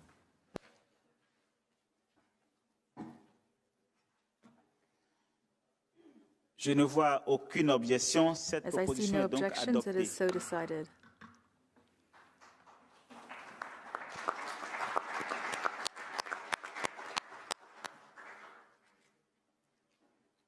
Passons maintenant au point 1.1 de Let us l'ordre now du turn jour. to agenda item Adoption de 1.1, l'ordre du adoption jour. of the agenda. L'ordre du jour provisoire The figure dans le provisional document agenda is contained in document SSA2/1. ASS 2/1. L'Assemblée de la santé est-elle disposée Is the à Health adopter Assembly l'ordre du ready to jour tel adopt the qu'il figure dans agenda le as document contained in document SSA2/1? SSA 2/1?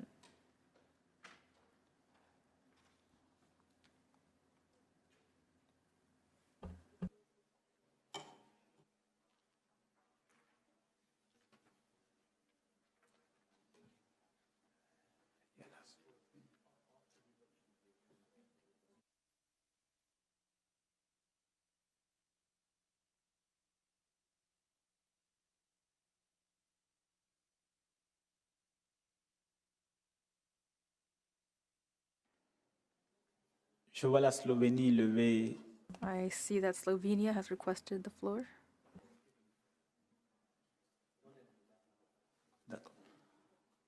La Slovénie, vous avez la parole. Slovenia, you have the floor.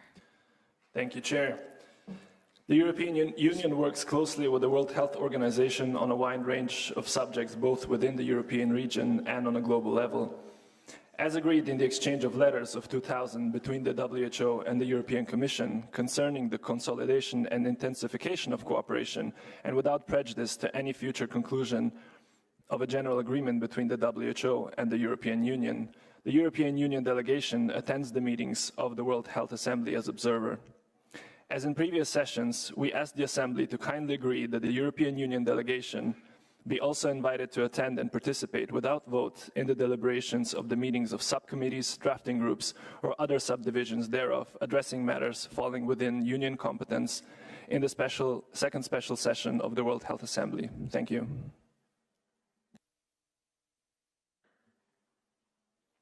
Je ne vois donc aucune objection par I rapport à see l'ordre no du jour. L'ordre du objections with jour est regard donc to the agenda, adopté. therefore the agenda is adopted.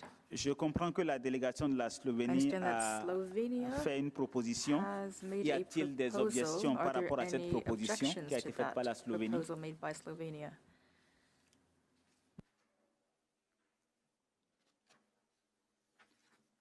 Je ne vois aucune objection. I see no objection. L'emploi du temps quotidien préliminaire figure dans le document The preliminary daily timetable is SSA2/1 contained in document SSA 2/1 add 1. Après avoir examiné le point Following our 1.2, consideration of l'Assemblée item mondiale de la santé 1.2 se credentials, the penchera World Health sur la Assembly will seule consider question de its fond one and qui lui only est soumise, substantive à item savoir on l'examen des avantages de consideration of the l'élaboration d'une benefits of convention, developing a d'un accord WHO ou d'un autre convention, instrument agreement, or international de other l'OMS international sur la instrument préparation et la on riposte pandemic aux pandémies preparedness and response, en vue de la mise en place with d'un a view towards the processus establishment of an intergouvernemental intergovernmental pour process rédiger et to négocier cette draft and convention, negotiate cet such accord a ou convention, cet autre instrument agreement, or other international international sur la instrument préparation on et la riposte pandemic aux pandémies, preparedness en tenant compte and du rapport du response, groupe de taking into travail account the sur report le of the renforcement working de la group on préparation strengthening et de la WHO riposte de preparedness l'OMS and aux urgences response to sanitaires. health emergencies. La commission de vérification des The pouvoirs Committee on Credentials tiendra sa will réunion meet aujourd'hui à today 13h, at 1 p.m. heure de Genève, sous une forme Geneva hybride. time using a hybrid Pour les membres de la format. commission qui sont présents For en those members personne, of the committee la who réunion are aura lieu dans participating la in salle A. person, the meeting will be held Les membres qui in room participent A. à distance For those auront taking part reçu un lien virtually, pour leur permettre de they se will have been connecter à la sent a réunion. link to connect to the La meeting. commission de vérification The des Committee pouvoirs on soumettra son Credentials rapport en will séance submit its plénière report demain, to plenary 30 novembre tomorrow, 2021 November à 30th, 10h, heure de 2021 Genève. at 10 a.m. Geneva time. Je propose que l'Assemblée de la propose santé that se the réunisse chaque Health jour de Assembly 10h à 13h meet daily et from de 10 14h to à 1 17h, heure de and Genève. from 2 to 5 p.m. Puis-je Geneva considérer que time. l'Assemblée de la santé est May I d'accord take avec it that the l'emploi du temps? Assembly agrees with this timetable?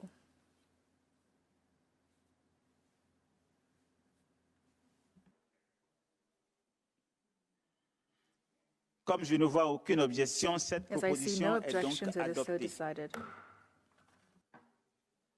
Je voudrais vous informer que les I déclarations would des like to États inform membres you sont that limitées à individual 3 statements by minutes. member states will Celles be des limited to 3 observateurs, minutes. des Statements représentants by observers, invités, invited des representatives organisations des of Nations United Unies Nations et des autres and other organisations participating intergouvernementales intergovernmental participantes organizations sont will be limitées à limited 2 to minutes 2 minutes et celles des acteurs and 1 non minute étatiques for en relation non-state officielle actors in avec official l'OMS à relations 1 with minute. WHO.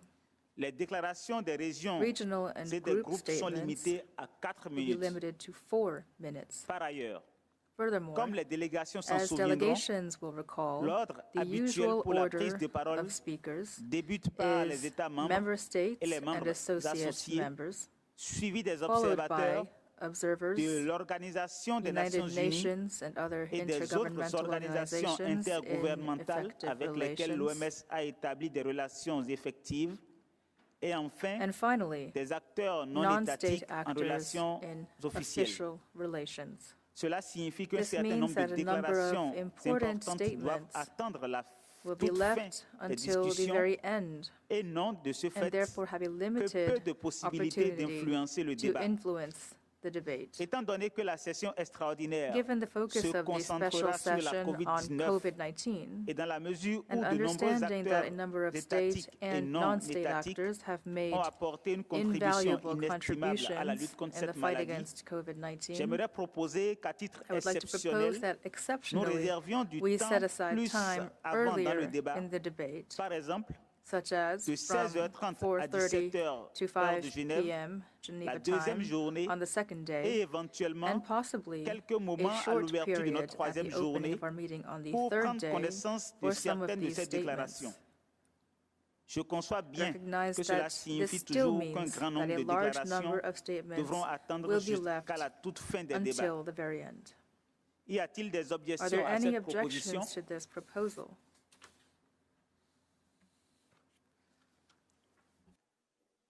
Je ne vois aucune objection. Merci. I see no objections. Thank you. Je voudrais également rappeler aux When délégués delivering statements, qu'au moment de I would like prononcer to leur remind déclaration, delegates il convient de ne to pas parler speak trop at a rapidement, moderate de speed manière à permettre that allows for l'interprétation its de leur discours interpretation et ainsi faire en and sorte que ensures leur their message passe message clairement is et conveyed précisément. clearly and accurately. Nous vous demandons de bien vouloir Please envoyer une send a copie copy écrite de vos of your written déclarations à statements l'adresse in advance électronique to the email address interpret@who.int. Cela ne vous empêche pas, This lors de does votre not prevent intervention, you from making de vous écarter du changes texte fourni, upon delivery, mais cela but facilite it la will clarté et la facilitate fiabilité de clarity l'interprétation and dans les langues accuracy of officielles. interpretation in all languages. Cela nous amène donc au terme de This notre débat concludes our sur le point consideration 1.1 de l'ordre of du jour. agenda item 1.1. Passons maintenant Let au us point now 1.2, turn to pouvoir. item 1.2, credentials. Comme le prévoit l'article 24 de son règlement intérieur, The Assembly is required to appoint a l'Assemblée est committee tenue de on nommer une credentials in commission de accordance with Rule vérification des 24 pouvoirs. of the Rules of Procedure of the Assembly. Comme cette session sera To brève simplify et the afin de procedural simplifier les aspects in aspects view of the procéduraux, brevity of this session, je vous propose que I la would commission de propose that vérification the des Committee on pouvoirs, nommée Credentials, par la appointed by the 74e 74th Assemblée World mondiale de la Health santé, Assembly, soit be reconduite dans reappointed ses fonctions by this pour special cette session session. extraordinaire. Je vous propose donc I shall therefore d'approuver propose for your la approval nomination des 12 the États following membres 12 suivants. member states: Andorre, Andorra, Australie, Australia, Cameroun, Cameroon, Haïti, Haiti, Islande, Iceland, Mali, Mali, Monaco, Monaco, Namibie, Namibia, Panama, Panama, Singapore, Somalie Somalia, et Thaïlande. and Thailand. Cette proposition Is this peut-elle proposal être acceptable? acceptée?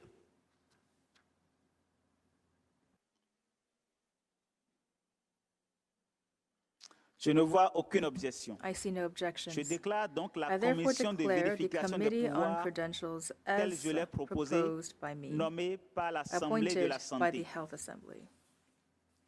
Cela nous amène donc This au thème de notre concludes débat our sur le point consideration 1.2 de l'ordre of du item jour. 1.2.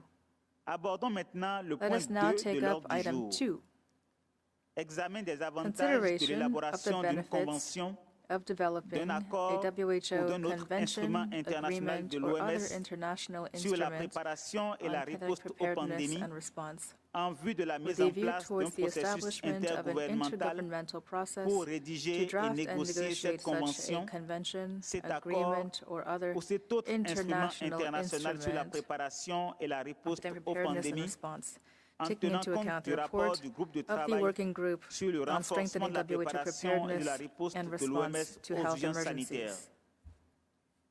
Le rapport du groupe de travail des États membres sur le renforcement de la préparation et de la riposte de l'OMS aux urgences sanitaires à la session extraordinaire de l'Assemblée mondiale de la santé figure dans le document SSA2/3. Le document SSA2/INF/2 contient un résumé de l'analyse du secrétariat préparé en vue d'un examen par le groupe de travail sur le renforcement de la préparation et de la riposte de l'OMS aux urgences sanitaires. Avant d'ouvrir le débat, je voudrais donner la parole au coprésident du groupe de travail sur le renforcement de la préparation et de la riposte de l'OMS aux urgences sanitaires afin qu'ils en présentent le rapport.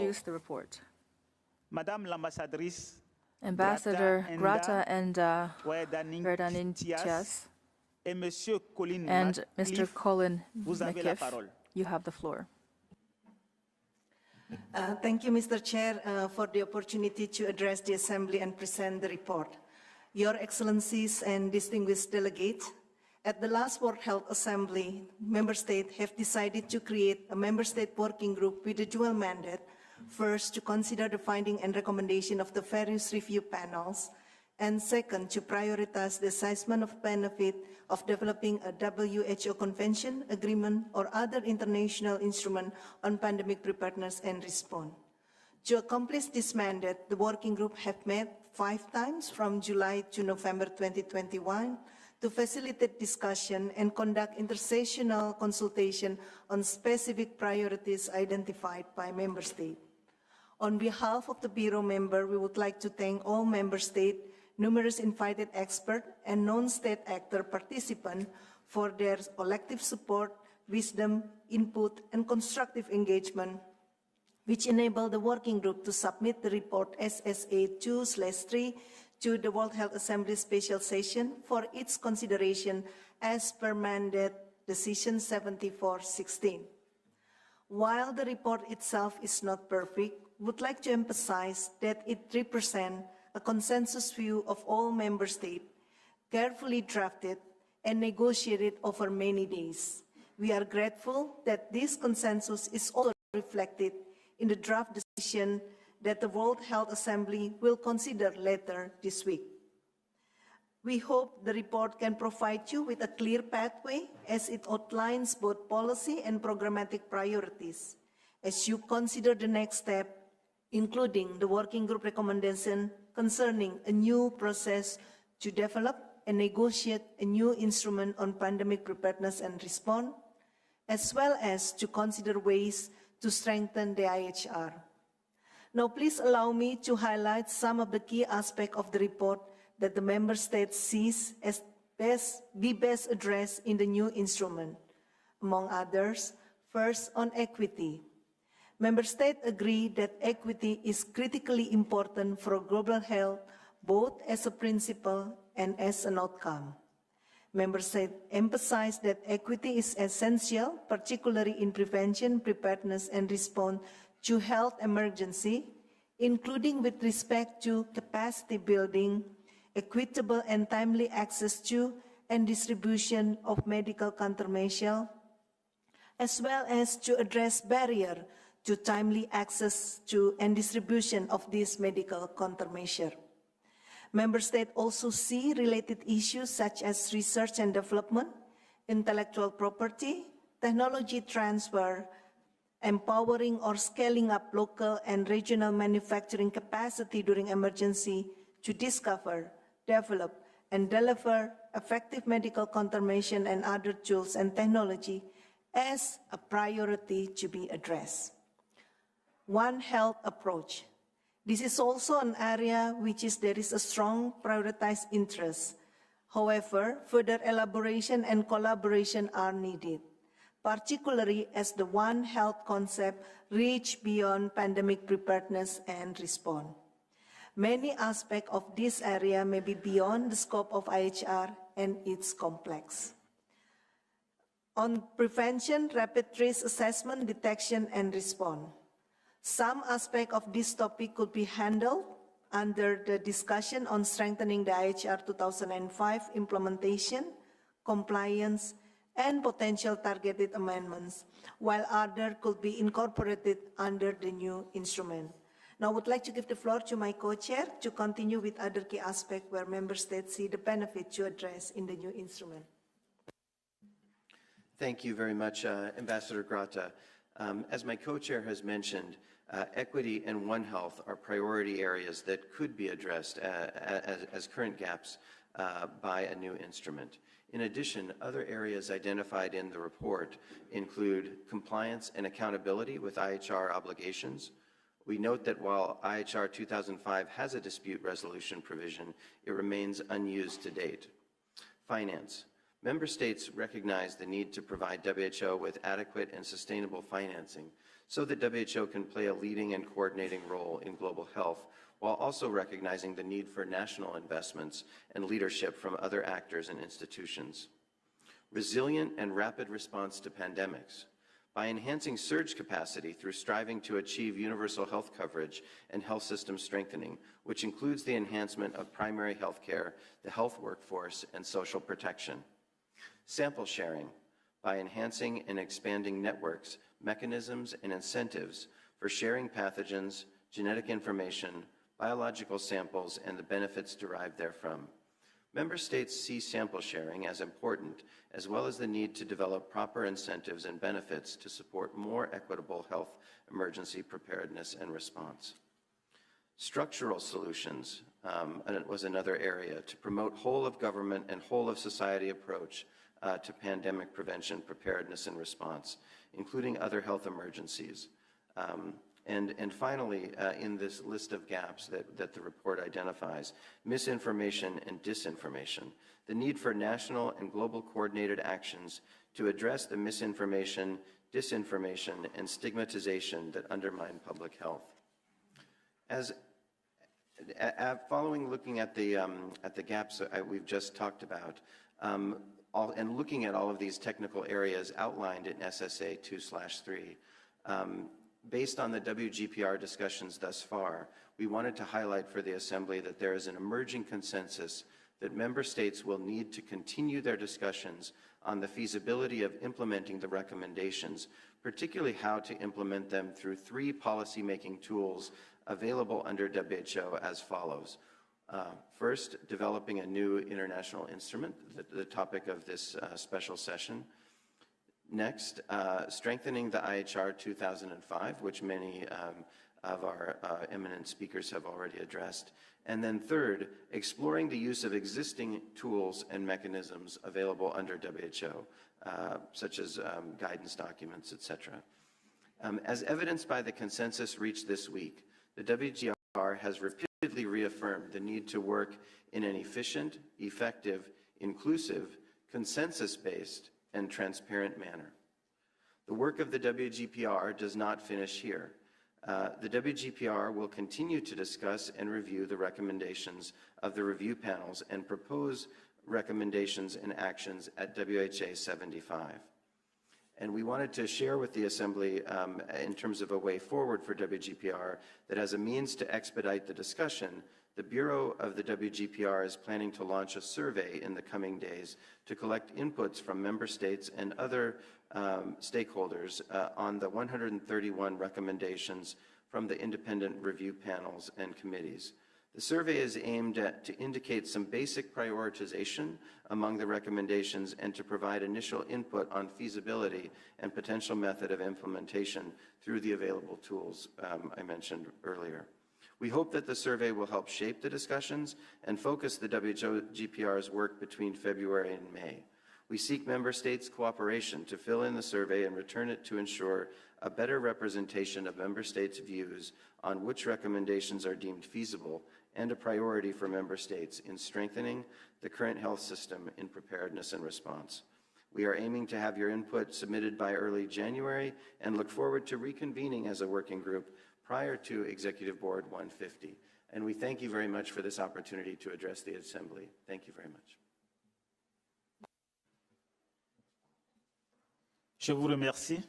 Thank you. Le débat est ouvert. The floor is Je now voudrais open for demander au discussion. secrétariat I'd de like to modérer la request that the discussion sur la Secretariat plateforme en moderate the ligne. discussion on the La parole est virtual au secrétariat. platform. Secretariat, have the floor. Thank you very much, Vice President of the Assembly. We would start with our regional statements and then proceed to group statements and then national statements. I have the honor to invite Botswana to make a statement on behalf of the African region. Botswana, you have the floor, please. Thank you very much, President. The Africa member states thank the barrier and member states of the working group on strengthening WHO preparedness for and response to health emergencies for the work undertaken during the past few months, as instructed by the 74th World Health Assembly Decision number 16, to prioritize the assessment of the benefits of developing a WHO convention, agreement, or other international instrument on pandemic preparedness and response, and for reaching consensus on the report submitted to the Assembly for consideration. In our view, the report highlights the most pertinent issues in regards to pandemic prevention, preparedness, and response, and demonstrates our shared vision to safeguard global public health. These priorities agreed upon include the need to address equity, strengthening International Health Regulation 2005 implementation and compliance, which will ensure adequate capacities for surveillance and rapid response to infectious disease outbreaks, sustainable financing for the WHO to enable it to play its leading and coordinating role in global health governance as enshrined in the WHO Constitution, as well as promoting a whole of government and whole of society approach to pandemic prevention, preparedness, and response, including other health emergencies. The COVID-19 pandemic has revealed the weakness of the current global mechanisms on pandemic preparedness and response, exposed and further deepened inequalities and placed the multilateral system under scrutiny.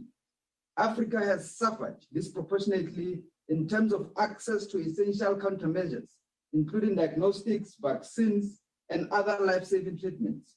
While there has been a reduction in the number of reported COVID-19 infections, which is mostly attributed to non-pharmaceutical interventions, the vaccination coverage remains alarmingly low. Globally, of the 7.8 billion doses of vaccines that have been administered, only 2.78% have been administered in Africa region, which translates to 6.6% of the eligible population that is fully vaccinated, compared to more than 70% vaccination coverage in other regions. The global vaccine targets set by the WHO are for all countries to fully vaccinate 10% of their population by the end of September 2021, 40% by the end of December 2021, and 70% by mid-2022. This means that Africa needs up to 1.8 billion to reach 70% coverage, vaccine coverage. Against this backdrop, the Africa region strongly affirms that equity remains central for developing countries, in particular in our continent, due to the disproportionate impact of the COVID-19 pandemic. We appreciate the WGPR report underscoring the importance of equity and commitment to address it both as a guiding principle and outcome for the acceleration of progress towards universal health coverage. This will require mechanisms to be put in place that are able to support the achievement of equity through increased regional and local production and technology transfer. This will enable capacity development so that in the event of a public health emergency, we are also able to respond rapidly without reliance on aid. In this view, this also requires a strengthened health system to ensure that there's adequate capacity to rapidly deploy these tools and avert mortality and morbidity.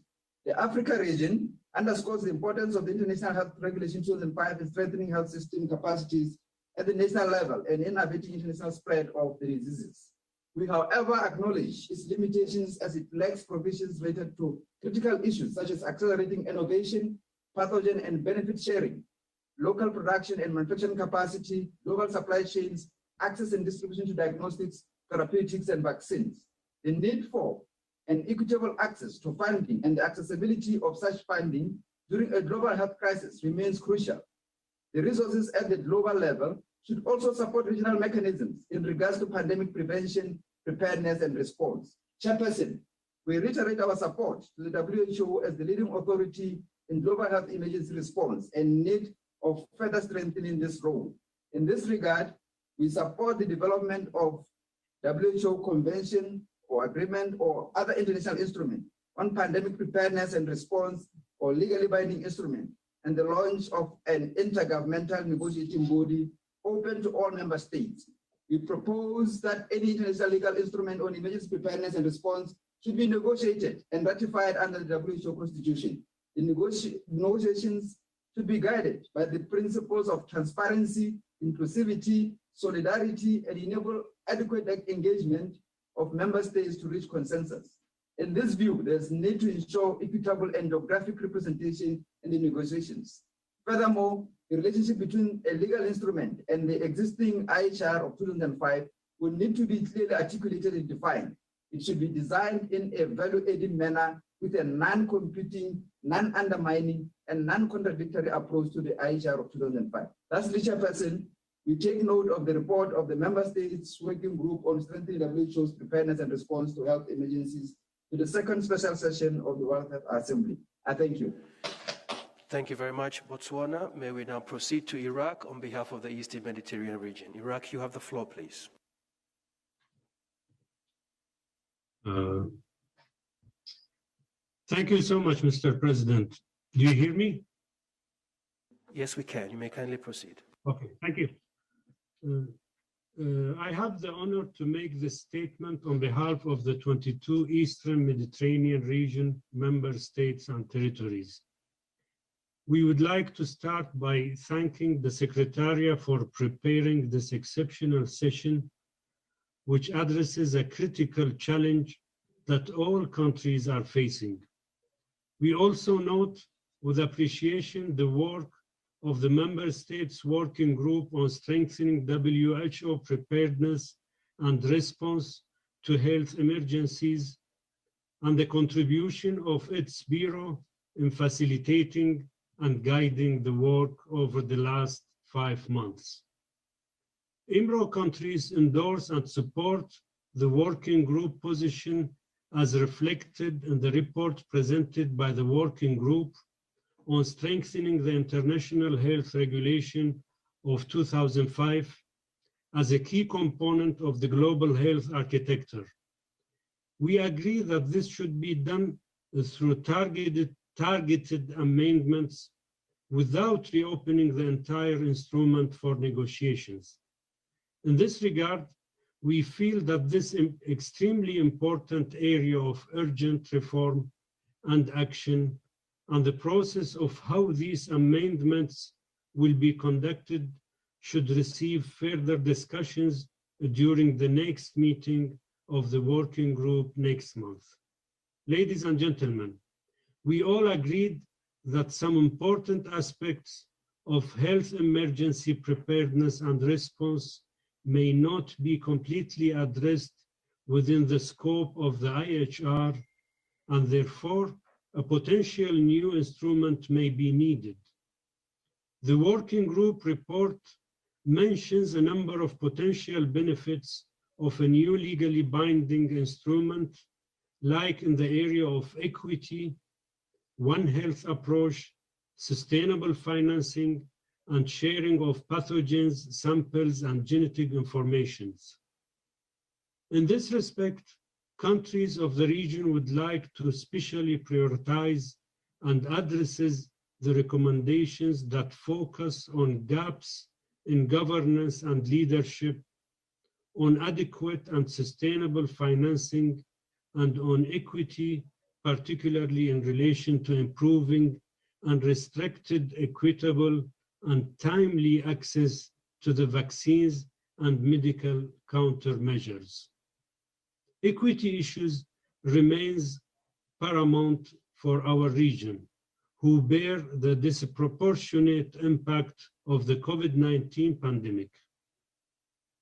While the IHR currently remains the key instrument on pandemic preparedness, and the required amendment is a critical area for action, countries of the region believe areas that may benefit from a new instrument will require serious action for considering the development of WHO legally binding instrument, and therefore we support the establishment of an intergovernmental negotiating body that will start a clear, transparent, inclusive, and member state-led process to identify the substantive elements and modalities of negotiations within a realistic timeline, taking into account the need to address the potential risks mentioned in the WGPR report.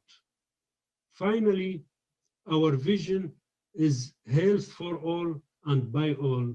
We truly look forward to the discussion during this special session and hope that with your leadership, President, a roadmap that supports achieving this vision is materialized.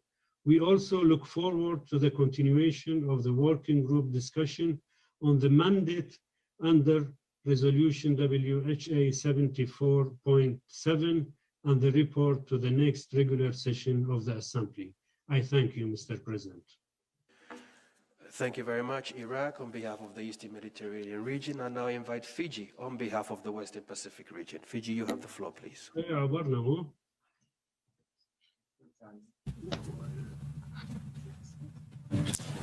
Thank you, Madam President. I have the honor of making this statement on behalf of the member states of the Western Pacific region. We are a highly diverse group comprising some of the world's smallest countries and some of its largest. While our circumstances differ, all of us have felt the devastating impacts of COVID-19.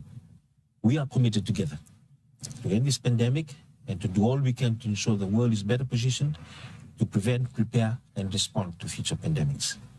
Madam President, Director General Dr. Tedros, distinguished colleagues, we in the Western Pacific have learned valuable lessons from previous health emergencies, including SARS in 2002 and MERS in 2014. The health system capabilities we have built for infection prevention and control, our response tools, and community resilience have been instrumental in limiting the pandemic's reach. The rapid application of proven public health measures has in many cases allowed us to effectively contain outbreaks, even in low-resource settings and small health systems. The member states of the Western Pacific fully support the decision to establish an intergovernmental negotiating body to draft and negotiate a global instrument on pandemic prevention, preparedness, and response under the WHO Constitution. As we work together to develop the instrument, we will bring our regional experiences into the global discussion. One key lesson is the importance of continuing learning for improvement and of combining emergency planning with system readiness, as we have done under the Asia-Pacific Strategy for Emerging Disease and Public Health Emergencies, which is our common framework for implementing the international health regulations. The risk of emerging disease is ever present, and we see strengthened surveillance as critically important, with a One Health approach working collaboratively across the human, animal, environmental, and food sectors. We need to ensure WHO remains at the center of a global health system, preserving its mandate and recognizing member states' reliance on its normative and operational functions, which is essential for protecting our populations from health crises. Finally, and most importantly, solidarity must be the foundation of the new instrument. Only together with a focus on equity can we ensure that in the future we are equipped to prevent, prepare, and respond. Thank you. Thank you very much, Fiji. And now I invite Slovenia on behalf of the European Union. Slovenia, you have the floor, please.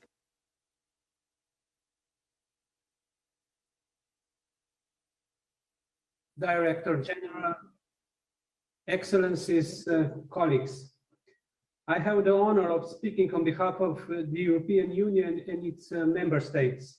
The candidate countries, the Republic of North Macedonia, Montenegro, and Albania, the country of the stabilization and association process and potential candidate Bosnia and Herzegovina, as well as Ukraine, the Republic of Moldova, and also Georgia, aligned themselves with this statement.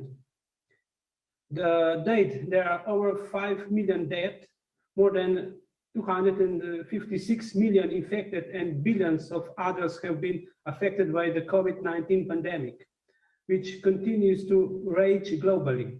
It is one of the greatest health emergencies in our recent history. It has brought us to a special session of the World Health Assembly, where we commit to prevent, be better prepared for, and better respond to the next pandemic threat. We acknowledge the unprecedented effort of many stakeholders that have led to this assembly. We wish to express our gratitude to the work of the working group of strengthening WHO preparedness and response and its bureau, unwavering engagement of the member states, invaluable support from the WHO Secretariat and independent experts. The European Union and its member states are committed to strengthening the global health architecture with an empowered and sustainably financed WHO at the center. We have so far demonstrated this in numerous processes, such as championing the WHA 7.3.1 and WHA 7.4.7 resolutions, playing a crucial role in setting up and supporting the ACT Accelerator and COVAX, and increasing financial contributions to the WHO. We continue to work hard for the development of new ambitious instruments on pandemic prevention, preparedness, and response. We strongly welcome the consensus reached at this session, which gives us a sense of joint purpose to achieve this goal as the world together. We believe a new legal instrument under Article 19 of the WHO Constitution in urgently need to address glaring inequities in the pandemic response and the shortcomings of the current legal framework highlighted by several reviews.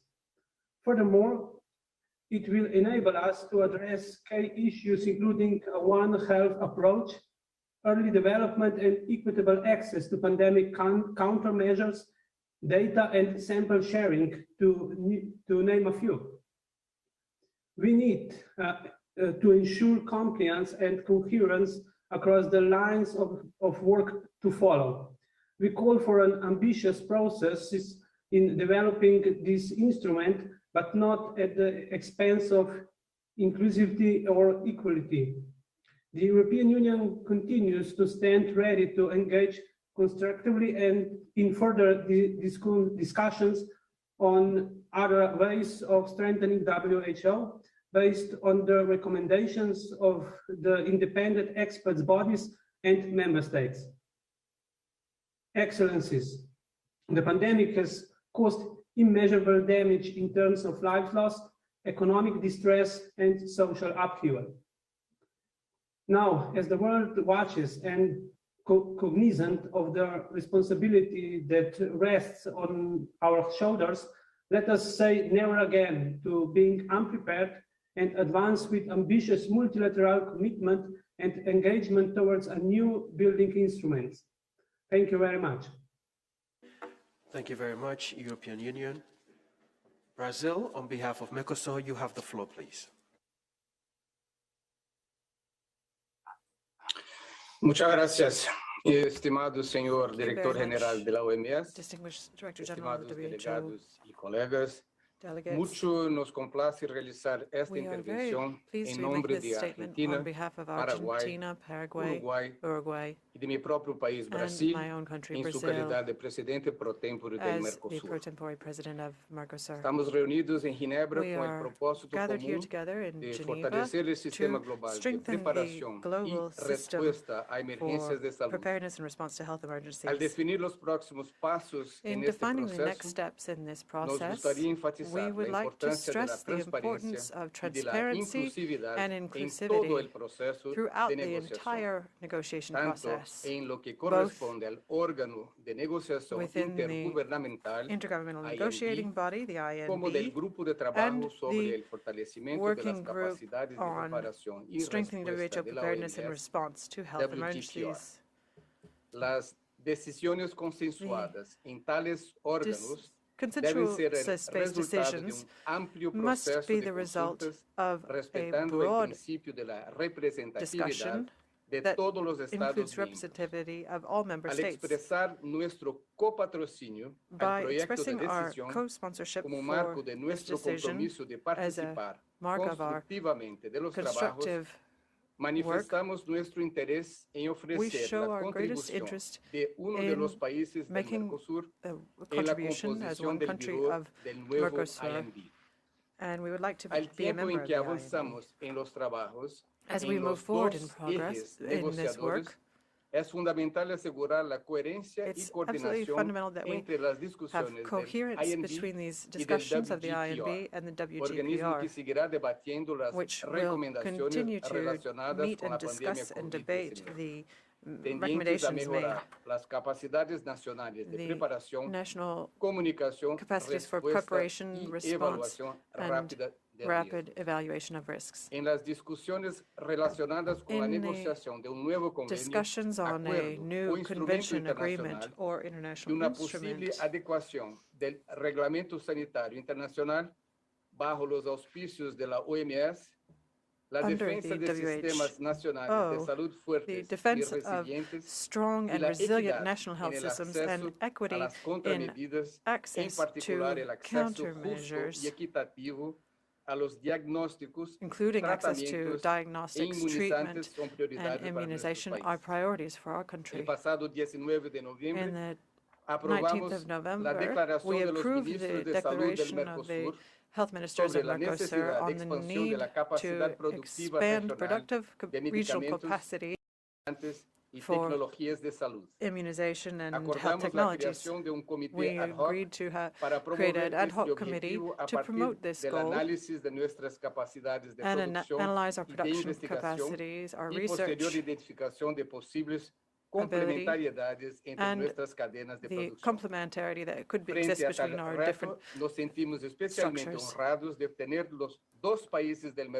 We are happy to have two countries, Argentina and Brazil, welcomed by the WHO to have centers of vaccine production that will produce RNA, mRNA vaccines in the Americas. We will count on the technical cooperation of the WHO and of PAHO to ensure that these initiatives will allow us to ramp up production, thereby ensuring access to health for our populations. Ladies and gentlemen, our countries are committed to the discussions to strengthening preparedness and response to health emergencies, including pandemics. We feel it is hugely important that we evaluate the recommendations of the three panels, as well as we feel also important as a commitment of the WHO.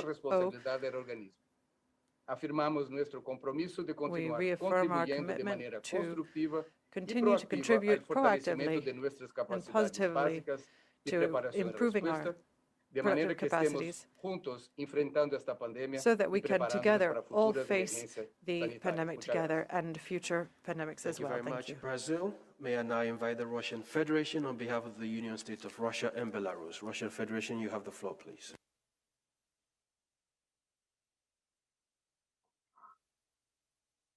Уважаемый господин генеральный директор, уважаемые коллеги, я имею честь выступить от имени Российской Федерации и Республики Беларусь. Russian Federation, if I may, could you increase the volume? We can barely hear you. Please proceed. Thank you.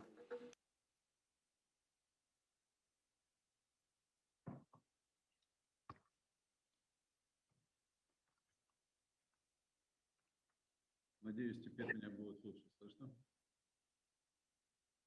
Yes, we can. Please proceed. Уважаемый господин генеральный директор, уважаемые коллеги, имею честь выступить от имени Российской Федерации и Республики Беларусь как государств-участников союзного государства. Пандемия новой коронавирусной инфекции выявила уязвимые места в международной системе готовности и реагирования на вспышки. Russian Federation, I crave your kind indulgence and apologies once again. Honorable Minister, if I may, I crave your kind indulgence, Honorable Minister. We do not appear to have interpretation in English at the moment. Дальнейших практических действий. Sorry, Honorable Minister, our sincere apologies. It appears we don't have English interpretation. Could I get confirmation that English interpretation is available? We do. Thank you very much. Honorable Minister, if I may ask you to start once again your statement and sincere apologies. Please start.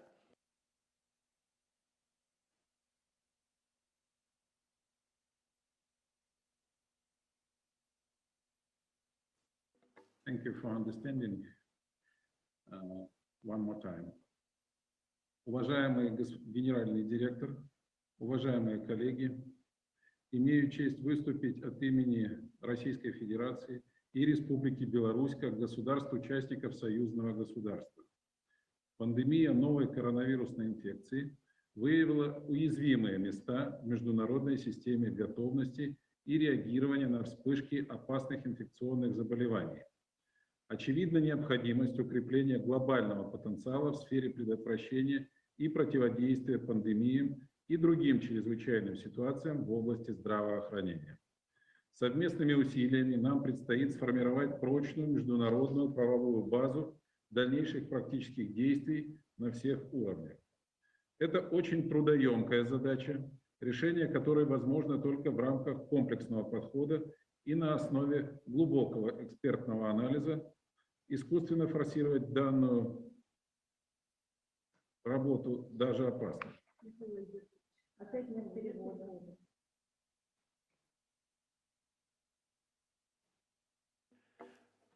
Honorable Minister, I really do crave your indulgence, and I think we've really exhausted your good faith. And we have to make sure that we have interpretation in all 6 official languages when the member states are delivering a statement.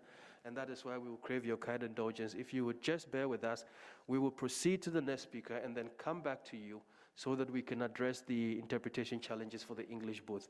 Would that be acceptable to you, Honorable Minister?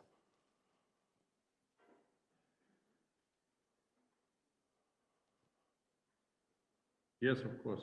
I'm waiting for you. Thank you very much for your kind indulgence. Could we proceed to South Africa on behalf of the group of 6 African countries and then come back to Russian Federation? South Africa, you have the floor, please.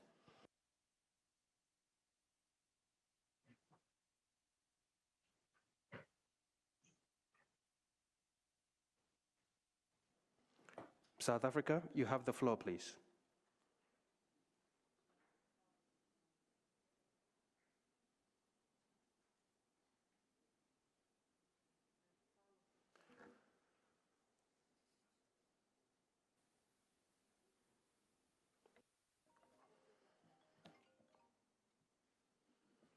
We do not appear to have South Africa online to deliver the statement. Could I have some indication that we have English interpretation now?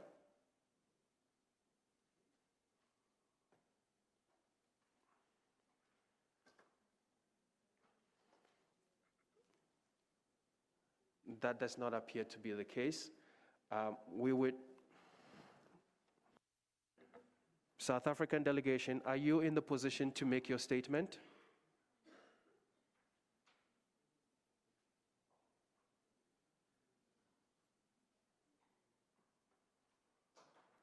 We do not have South African delegation. We would proceed to member state statements and then come back to the Russian Federation so we can hear their intervention on behalf of the Union State of Russia and Belarus. If I may, could I please proceed then to Portugal? Portugal, you have the floor, please. Dear colleagues, excellencies, I have the honor to address the Assembly on behalf of Portugal. we align ourselves with the statement by the European Union. The current pandemic has proved more than ever that health is an essential pillar for the development of our societies and for economic resilience. Therefore, prevention, preparedness, detection and response to health threats, including pandemics, must be a global priority. As the pandemic response was found to be inefficient and unequal, preparing for future crises requires more than just business as usual. The many challenges we went through require a renewed political commitment. Over the past few months, we, the Member States, together with WHO, have engaged in a serious discussion. Our purpose is to correct shortcomings and strengthen health systems. Our work was based on lessons learned. This is what brings us here today. I would like to highlight 3 ideas. First, the consensus on the importance and centrality of WHO in the global health architecture. As we champion multilateralism as the best to better prepare for future threats, we also need a stronger WHO with a leadership role. Second, the need for a human rights approach in all health questions. We recognize the urgency to prioritize the needs of vulnerable populations, such as migrants, women, and girls. The mental health conditions of the populations must also play a big part in our planning for future public health emergencies. Third, this special session was convened to further our ambition and decide collectively on the path ahead. So we need to continue to work constructively and with a sense of urgency. We must engage in a legally binding instrument that ensures that in the future we all follow the lessons we learned with this crisis. And the efforts, also urgent to update the international health regulation, must continue and gather speed. Chair, a final word on the ongoing work on the Universal Health and Preparedness Review. This will complement any conclusion we will reach on this assembly. By itself, this review will be a great opportunity to improve global capacities as a joint effort. The universal character, all of society and all of government approach, as well as its focus on national progress in the health sector and preparedness, can be a game-changer tool. We are proud to be amongst the first to participate in this effort. Conscious of the historic moment we are living, we remain committed to global health security in line with the guidance of WHO, assuring global citizens their health and human rights. Thank you. Thank you very much. Portugal.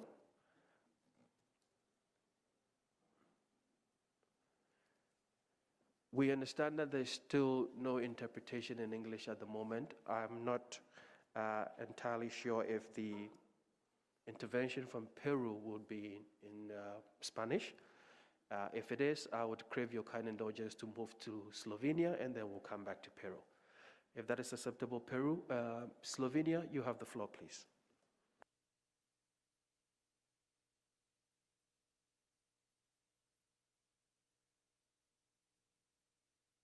Colleagues, Slovenia aligns itself with the statement of the EU and its member states presented by our minister just before. Given the new facts, we are justifiably concerned that we are still a long way from overcoming the one of the greatest health crises in human history, the COVID-19 epidemic. While much better prepared for this last wave, our health systems are still challenged in many ways. Having a strong primary healthcare is certainly an advantage. However, the dual-track approach after a certain period of time affects access to services, in particular those for chronic patients, mental health, and prevention. The relocation of staff and the continued concern for sufficient capacity for the most severe cases of COVID place a heavy burden on health systems and health professionals. We can see already now that this prolonged state of emergency contributes to a widening gap of inequalities in our populations. It is evident that investments, not only financial, will be needed to strengthen our response capacities and ensure better preparedness for such crises. Even more worrying are the unjustified inequalities in access to COVID-19 countermeasures.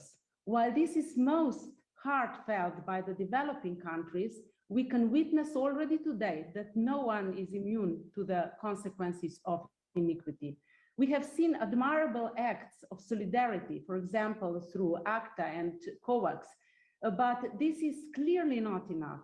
We should strive to find innovative ways of working together to respond to future crises at the global level better and faster. Over the last almost 2 years, there has been a plethora of recommendations put forward by the WHO, member states, and independent bodies led by experts and political leaders. Slovenia thanks them for their unwavering efforts and strong leadership.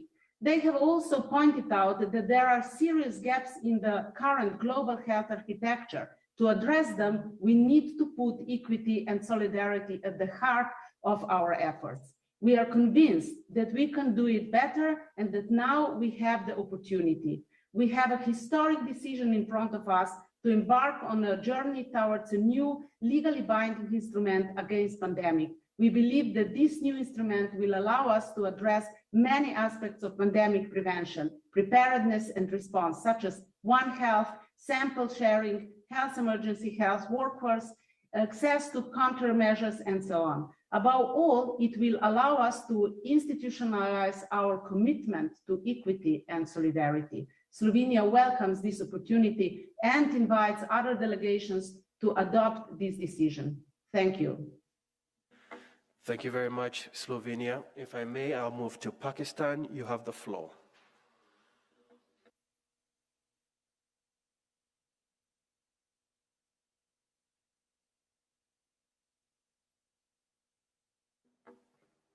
Pakistan, Ambassador Hashmi, you have the floor, please. Dear Jude, this is Hussain. We have some technical problems. If you can shift the statement to the second session, please, in the afternoon, you would be obliged. Thank you. Well noted, Pakistan. We will then proceed to Kenya. You have the floor.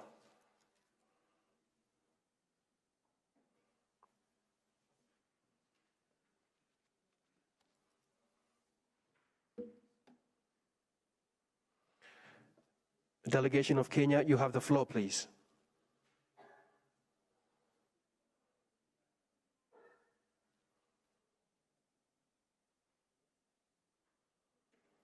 Kenya, are you in a position to make your statement?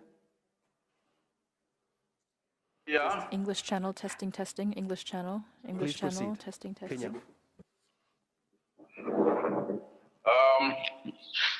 Ladies and gentlemen, I am delighted to address this special session of the World Health Assembly at a time when the global nature of our interactions just came into sharp focus with the new COVID-19 variants. Now more than ever before, we are faced by a world in which transport is so advanced that one can get to any corner of the world in a day. Similarly, viruses and pathogens can be removed across borders in no time. Therefore, assuming that it's possible to deal with COVID-19 and other pandemics single-handedly is at best delusional and at worst dangerous. Mr. Chairman, President, it is therefore important that as a global community, we approach our fight against pandemics such as COVID-19 with a military approach. Together, and with all the ammunition at our disposal, the world must work as a single army, defending ourselves against an enemy that is attacking all of us indiscriminately. Asylum mentality and knee-jerk reactions will neither be sustainable nor effective. Mr. President, we need a paradigm shift which will inform our actions. The establishment of protocols and instruments in the form of a treaty and a global approach to current and future health challenges is the beginning of this. The new thinking will, for instance, inform and educate us that vaccine equity and a holistic approach to its use is the only way we can defeat COVID-19. In this regard, our future is interrelated. Ladies and gentlemen, As highlighted in the African Group non-paper, Kenya believes equity should be both a guiding principle and a goal. We welcome discussions on the elements of the treaty to address the following key priorities. One is equitable access and distribution of medical and other countermeasures as global public goods, global coordination and funding for research and development. Number three, establishment of mechanisms for timely sharing of information and technologies, including know-how for rapid scale-up of regional and manufacturing. And fourth, lifting of unnecessary trade, travel, and other barriers hampering the ability of member states to mount effective preventive and response measures. I therefore invite the World Health Organization member states to stand up to be counted on the right side of history by taking the bold step to negotiate a legally binding treaty on pandemics. In doing so, we call for the strengthening of the World Health Organization. The time to act is now. I thank you. I thank you very much, Kenya. I believe we now have interpretation in English, and I would like to go back to the Russian Federation on behalf of the Union State of Russia and Belarus. Thank you very much for your forbearance, Honorable Minister. You have the floor now, please.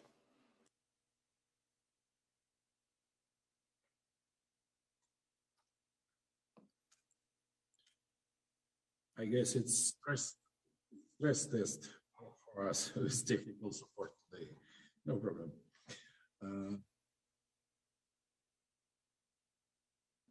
Thank you very much. Please proceed, Honorable Minister.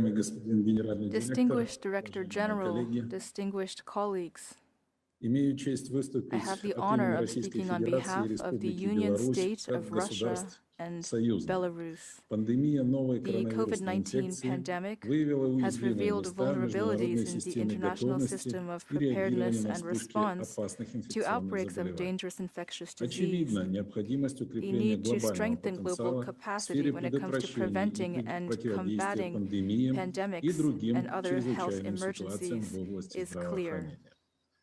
Through joint efforts, we must develop a robust international regulatory framework for future practical action on all levels. This is a very effort-intensive task, which is only possible through a comprehensive approach and based on in-depth expertise.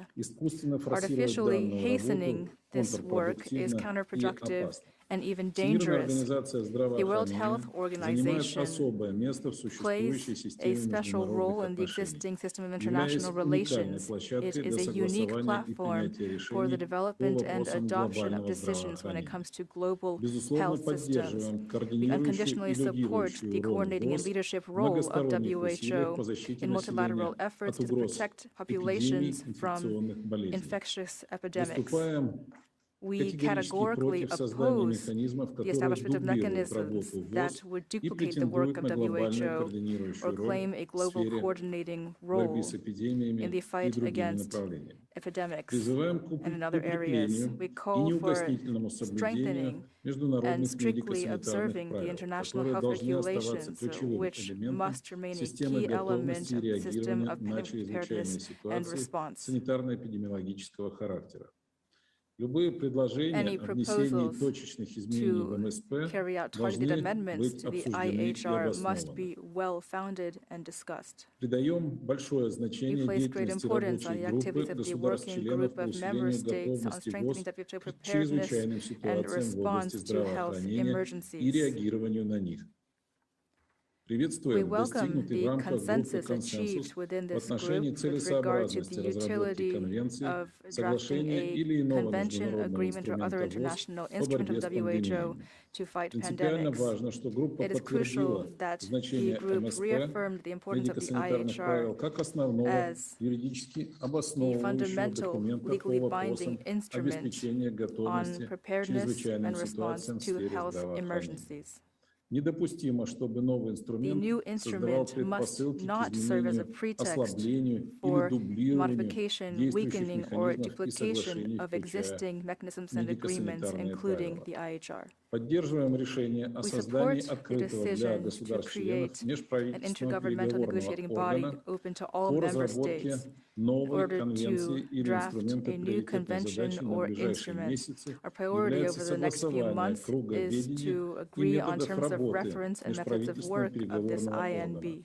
It's important to clearly define the role of the co-chairs and their vice-chairs, as well as modalities of participation of observers from NGOs to define the principle of consensus when making decisions. We believe that this intergovernmental process of drafting a convention or other instrument of the WHO must be inclusive, transparent, and effective. We're prepared to work constructively together with all partners towards a consensus. The Russian Federation wishes to join the decision of the WHA as a co-author.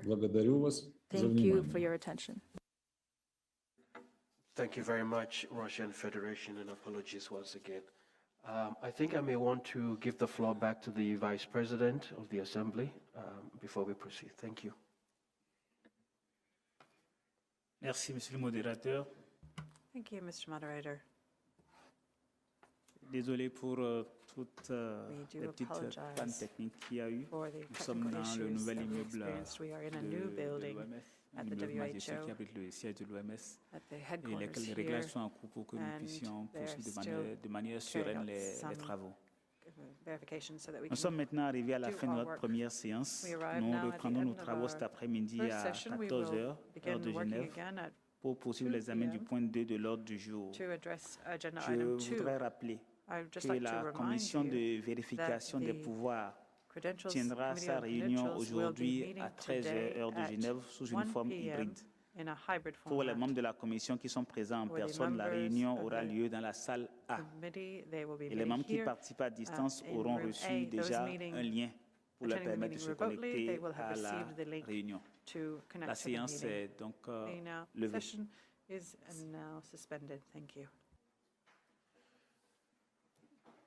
Recording stopped. Mr. Vice President, just an announcement from the Secretariat. We understand that lunch would be available for delegates that are in the room. If you so wish to stay here, lunch will be provided for you. Of course, if you do want to go outside, that is also entirely acceptable, but there is provision of lunch in the room for you if you wish to remain here. Thank you very much.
Radio Suisse Jazz, une radio musicale de la SRG-SSR.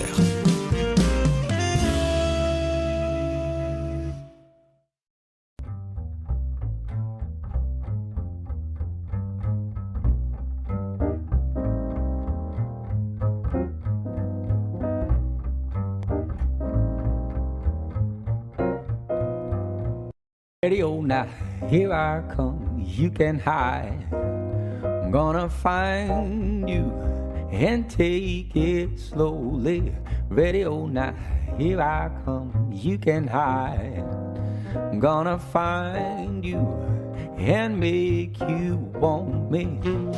You can run away from these stars I got, oh baby, hey baby, 'cause I got a lie. And anywhere you go, my whole crew's gonna know you can hide from the black or no. Radio, now here I come, you can hide. I'm gonna find you and take it slowly.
Radio, now here I come, you can hide. Gonna find you and take it slowly.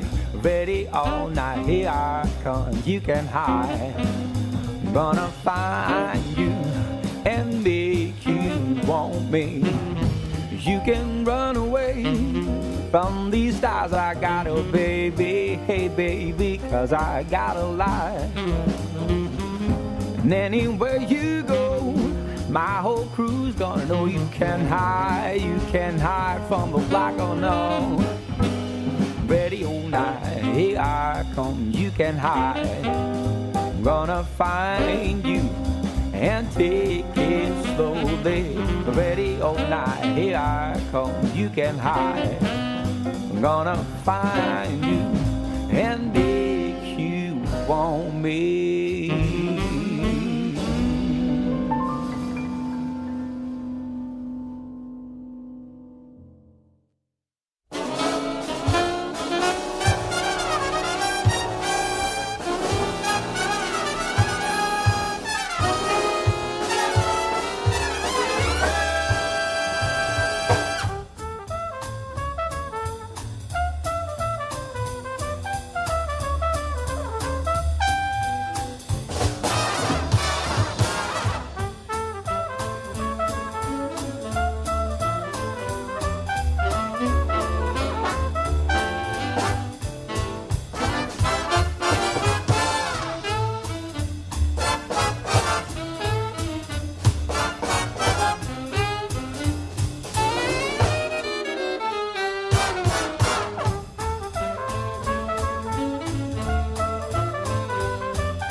same love song. It's the 10th time you heard it. That's the beginning, just one of the clues.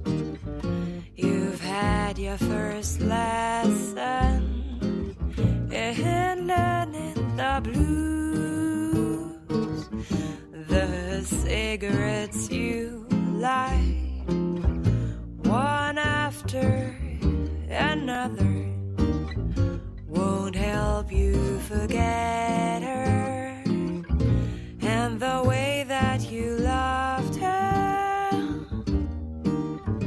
You're only burning a talk you can't lose, but you're on the right track for learning the blues. When you're at home alone, the blues will taunt you constantly. When you're out in a crowd, the blues will haunt your memory.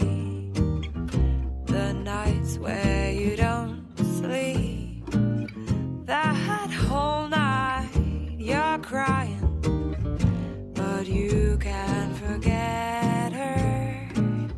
Soon you even stop trying. You'll walk that floor and wear out your shoes when you feel your heart break. You're learning the blues.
Forget her. Soon you even stop trying. You'll walk that floor and wear out your shoes when you feel your heart break. You're learning the blues when you feel your heart break.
Vous écoutez Jazz Made in Switzerland, jazz, soul et blues, Swiss made only.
You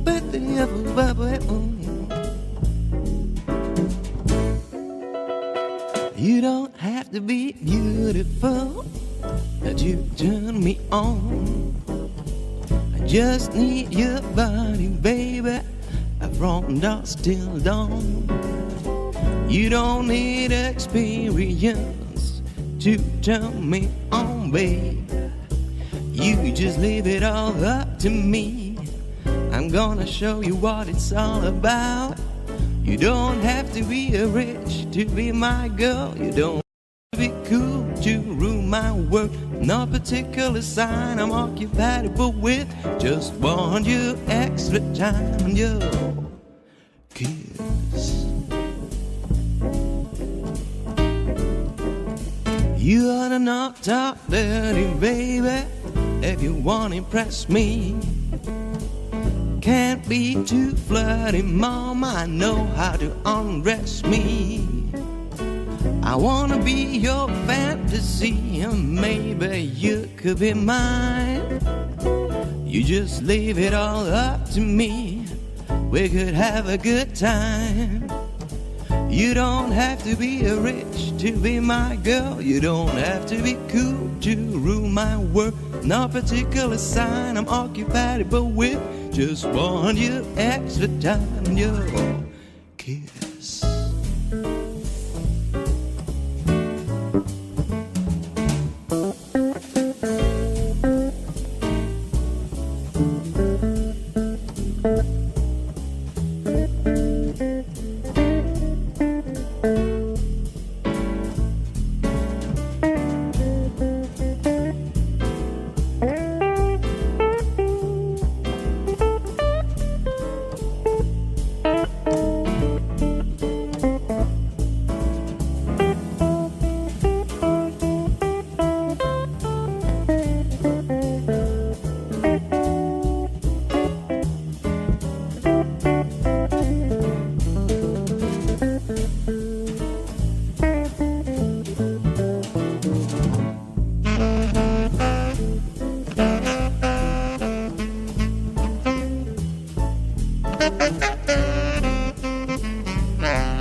They rule my world, I say they rule my world.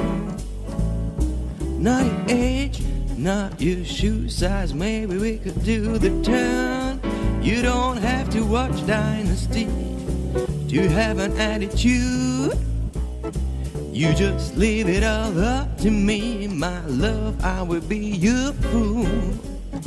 You don't have to be rich to be my girl. You don't have to be cool to rule my world. No particular sign I'm occupied with. Just want you extra time and your kiss.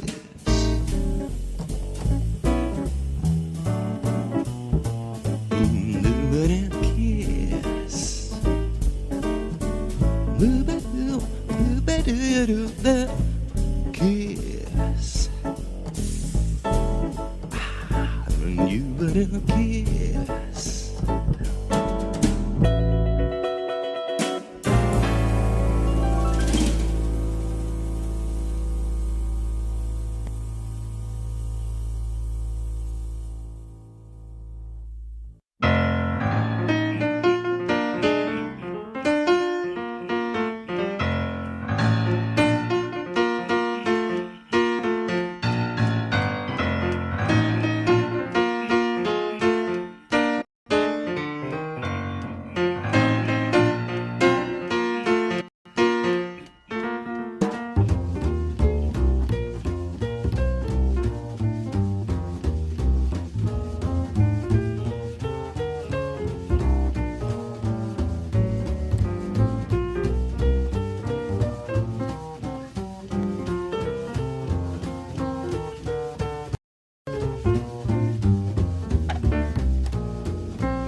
Radio Swiss Jazz, un canale musicale della SRG SSR.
Love me or leave me or let me be lonely. You won't believe me, but I love you only. I'd rather be unhappy than with somebody else.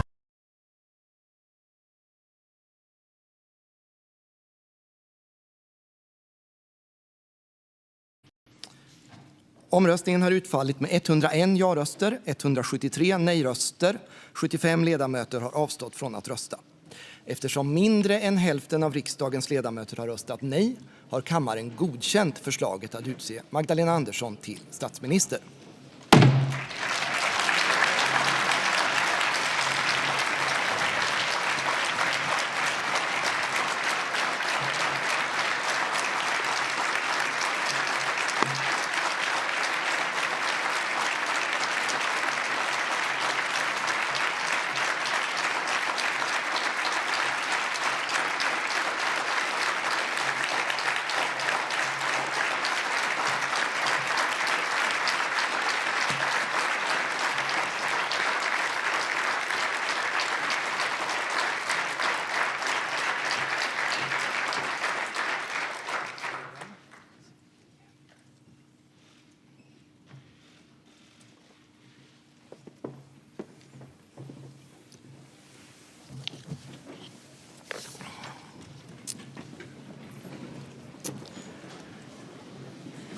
Därmed är samtliga ärenden på dagens föredragningslista behandlade.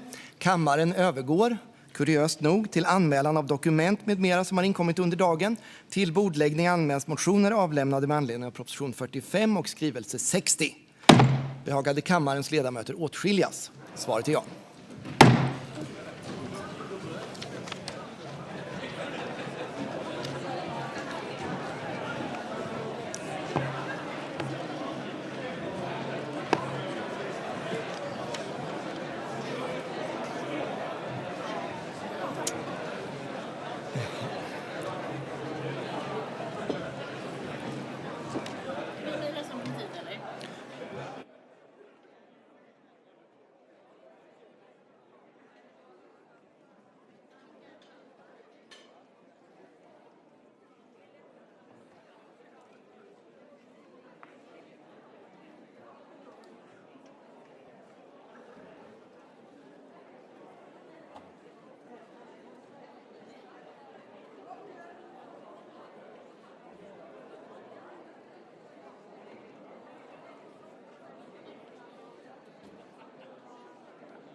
Soul und Blues rund um die Uhr. Radio Swiss Jazz. Music pure.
Mais oui, madame, c'est là que j'ai laissé mon cœur. C'est là que je viens retrouver mon âme, toute ma flamme, tout mon bonheur. Quand je revois ma petite église où les mariages allaient gaiement, quand je revois ma vieille maison grise, même la brise parle d'antan. Elle me raconte comme autrefois de jolis contes. Au jour passé, je vous revois en rendez-vous. une musique, des yeux rêveurs, tout un roman d'amour, poétique et pathétique, Ménil montant.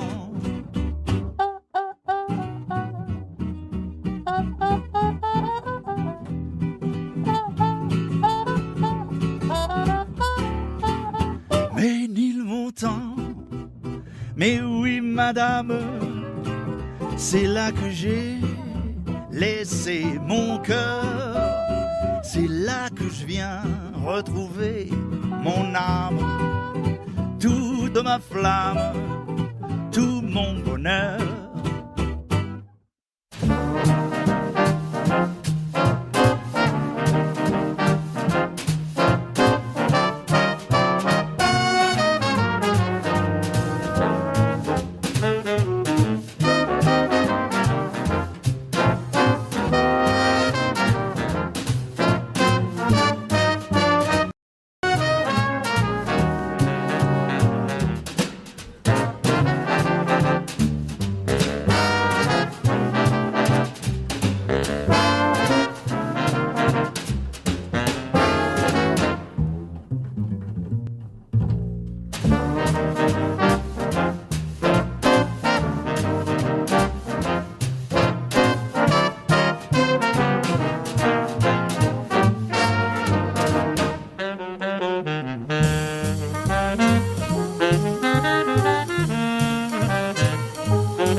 röstade ja var alltså 100 socialdemokratiska ledamöter.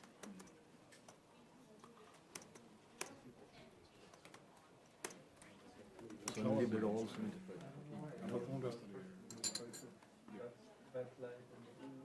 Ja, men det står här. Jag kan bara rösta ja. Ja, just det. Ja, men hon sa ju det. Ja. Det är klart. Men den är liberal. Det var ju en... Nej, just här. Just det. Förra veckan var det 174. Det var 174.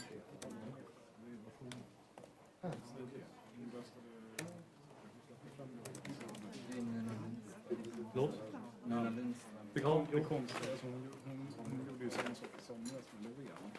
Det är konstigt. Varför röstade hon? Ja, det är helt möjligt.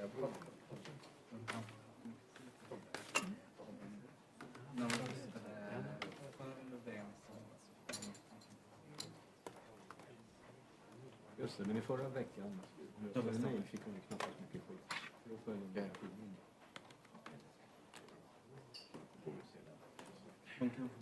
She moves in mysterious ways.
Är det okej?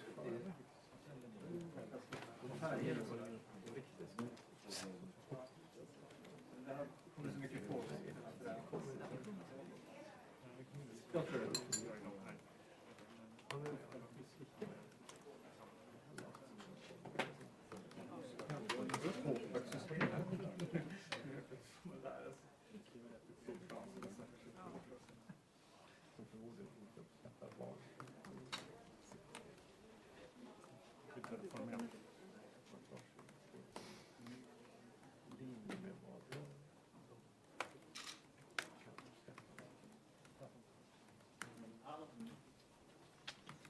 Tjena, tjena.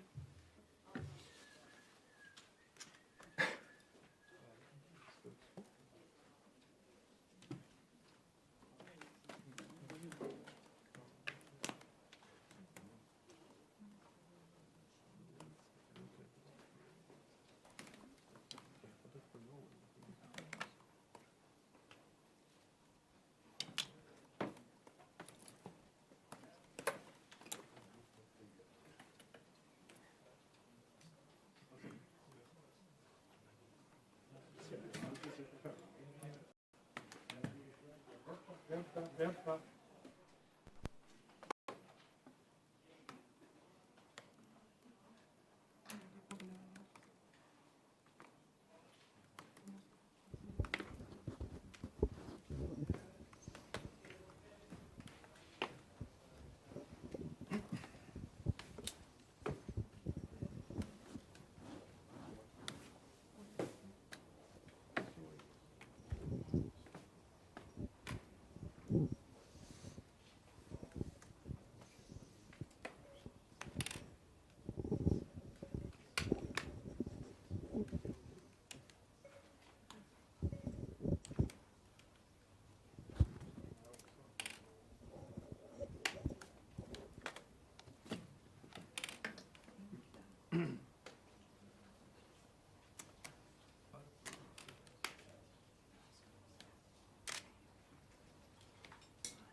Välkomna till den här pressträffen och jag hoppas att alla haft en skön helg.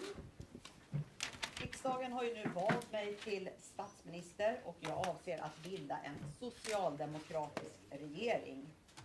Och som alla minoritetsregeringar så kommer vi att söka samarbete med andra partier i riksdagen. Det ser jag också goda förutsättningar för. Socialdemokraterna har ju med marginal den största partigruppen i riksdagen. Vi har också en lång tradition av att samarbeta med andra. Och vi är redo att göra det som krävs för att ta Sverige framåt. Finns viljan att koncentrera sig på sakfrågorna och söka samförstånd så har Sverige goda möjligheter att ta sig an de problem som vi står inför. Imorgon så ska jag läsa upp min regeringsförklaring och presentera de statsråd som ska ingå i regeringen. Så jag kommer alltså inte presentera något detaljerat program idag. Men däremot vill jag understryka de 3 övergripande politiska prioriteringarna. Det första är att påbörja arbetet med att ta tillbaka kontrollen över välfärden. Och det är för att alla medarbetare ska ha de villkor som krävs för att man ska kunna göra sitt jobb. Och av respekt för alla som jobbar och alla de som har byggt upp vårt land så ska vi ha trygga socialförsäkringar och pensioner.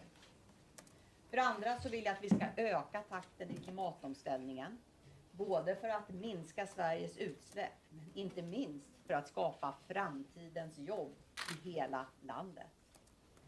För det tredje så vill jag att vi ska vända på varenda sten för att bryta segregationen och tränga tillbaka det grova våld som plågar vårt land.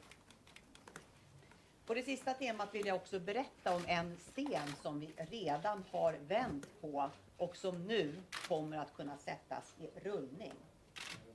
Det handlar om att göra det lättare för brottsbekämpande myndigheter att få tillgång till elektronisk information. Här har vi ett regelverk som i vissa delar fortfarande bygger på att information finns på papper. Så ser ju dock inte alls verkligheten ut. Och det är ju så att många bevis säkras numera elektroniskt. Och då måste ju åklagare och polis ha rätt befogenheter. Så för det första ska ett helt nytt tvångsmedel införas. Det kommer att kallas genomsökning på distans. Idag är det så att det finns ett kryphål som gör det möjligt att undanhålla information genom att lägga det på en extern molntjänst istället för att ha den sparad i datorn eller telefonen. Och det är såklart en ologisk ordning i dagsläget och därför så kommer vi att täppa till det kryphålet. Det ska också bli möjligt att öppna mobiltelefoner och liknande som är låsta med hjälp av fingeravtryck eller ansiktsigenkänning. Och här finns ju många poliser som kan vittna om hur frustrerade de är om de har en misstänkt i häktet. Man har en telefon i beslag men kan ändå inte öppna telefonen på grund av att lagstiftningen sätter käppar i hjulet. Slutligen så har förbudet om att beslagta meddelanden som skickas mellan misstänkta och närstående slopas. Och det är särskilt viktigt i utredning av brott i nära relationer.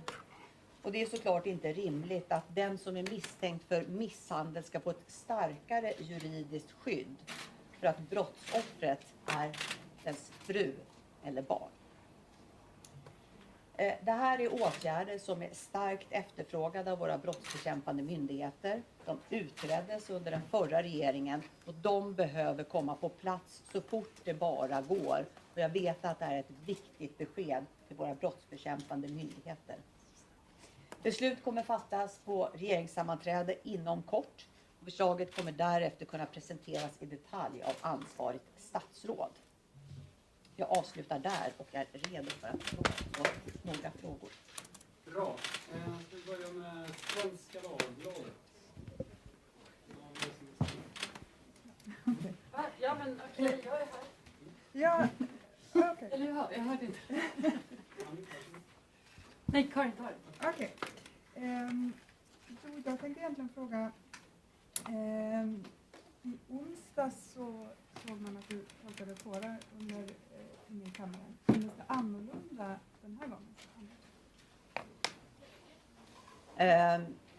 Nej, det är klart att det är en stor sak att vara föremål för en statsministeromröstning. Så att det är klart att det kändes väldigt stort i onsdags och det kändes väldigt stort idag också. Och ingen skillnad när det var andra gången? Jag var kanske lite mer förberedd på att det skulle vara känslosamt.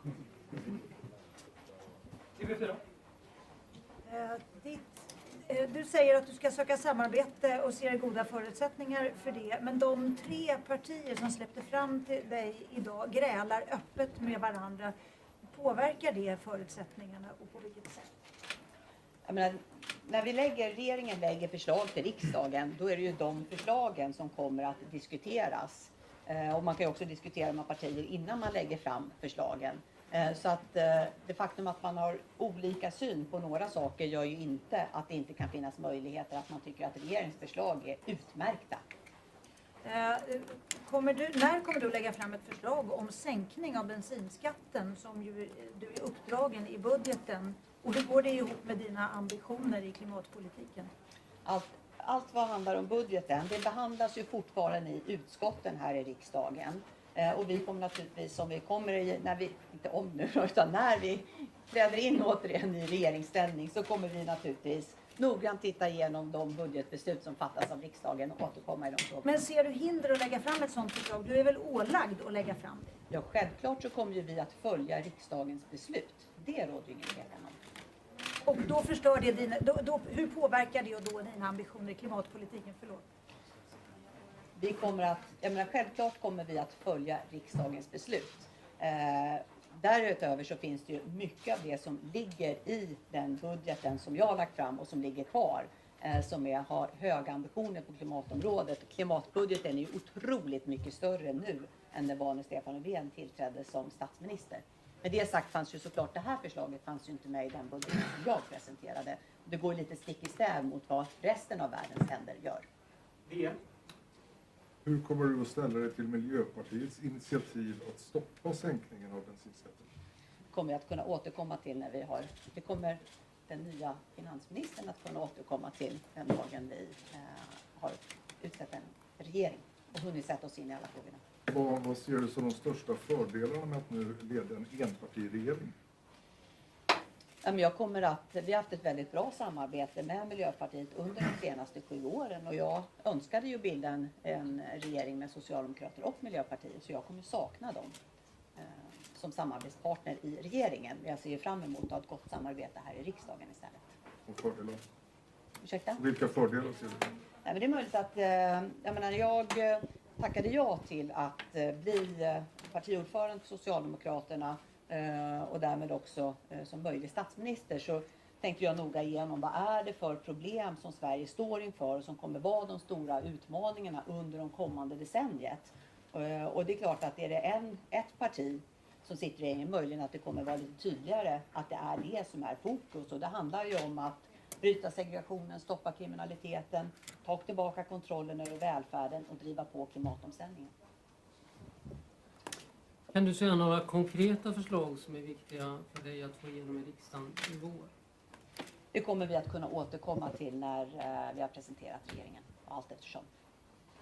Men nu har vi ju ett förslag som vi kommer kunna lägga på bordet väldigt snabbt. Som jag ser goda förutsättningar att det kommer kunna gå igenom. Då var det min tur.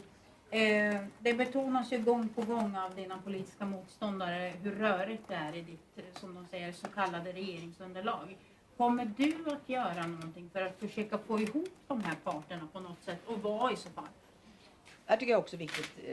Självklart kommer jag ha kontakter med många olika partier i riksdagen. Inte minst de partierna som nu röstade gult i omröstningen. Så att självklart kommer jag att försöka ha ett bra samarbete med alla de partierna. Men också med Liberalerna, Kristdemokraterna och Moderaterna. Med det sagt så kan jag också konstatera att den här budgetreservationen som det har skrivits mycket om, det är ändå resultatet av ett förhandlingsmisslyckande. Man jobbade så kom man fram med ungefär 10 miljarder i justeringar i en budget med nya reformer på 74 miljarder. Och det är också så att 1 av 4 partier hoppade av i slutändan. Så att det tycker jag också kan vara värt att påpeka. Men räknar du med att du kommer att få föra samtal med varje enskilt parti? Ni kommer inte kunna samlas? Det återstår naturligtvis att se exakt vilka former vi kommer att söka samarbete i riksdagen. Och som sagt, jag utesluter inte samarbete med även med de partier som tryckte rött idag. Utom självklart så samarbetar vi inte med Sverigedemokraterna, men det finns ju 3 andra partier. Ja, det finns en allt mer samlad högeropposition som nu precis har vunnit den här budgetvoteringen. Hur ska du kunna driva igenom din politik i riksdagen med den här högeroppositionen som ändå är största konstellationen i riksdagen idag?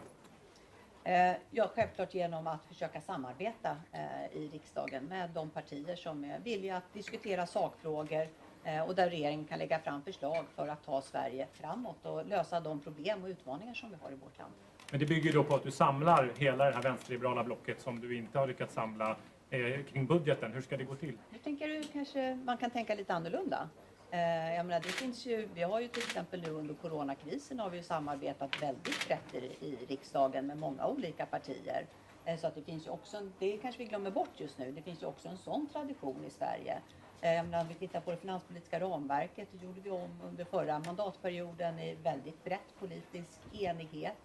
Vi har försvarsberedningen där vi samarbetar brett i riksdagen. Vi har energiöverenskommelsen där vi har gjort breda överenskommelser. Vi har pensionsarbetsgruppen där vi samarbetar brett i riksdagen. Så att det finns ju många blocköverskridande samarbeten. Och det är ju också naturligtvis en möjlighet för min regering att kunna söka breda samarbeten också. Hur ser du då på möjligheten att göra upp med Moderaterna och övriga högeroppositionen och i vilka frågor är så? Ja, är det så att man vill diskutera enskilda sakfrågor så finns naturligtvis möjligheter. Om man inte nu stoppar det för att man absolut inte vill diskutera med oss och mitt Sverigedemokraterna. En sista fråga. Hur tänker du kring era möjligheter att säkra stöd för en vårändringsbudget? Är det lönt att ens försöka samla det här vänsterliberala blocket? Det kommer vi att kunna återkomma till. Då kör jag här. Misstroendehotet kvarstår ju mot klimat- och miljöministern. När kommer du med besked om slutförvaret? Det kommer vi att kunna svara på någon gång efter det att vi har tillträtt. Och nu när du ska forma den här enpartiregeringen, på vilket sätt kommer man se skillnad i gruvpolitiken? Kommer vi också kunna återkomma till.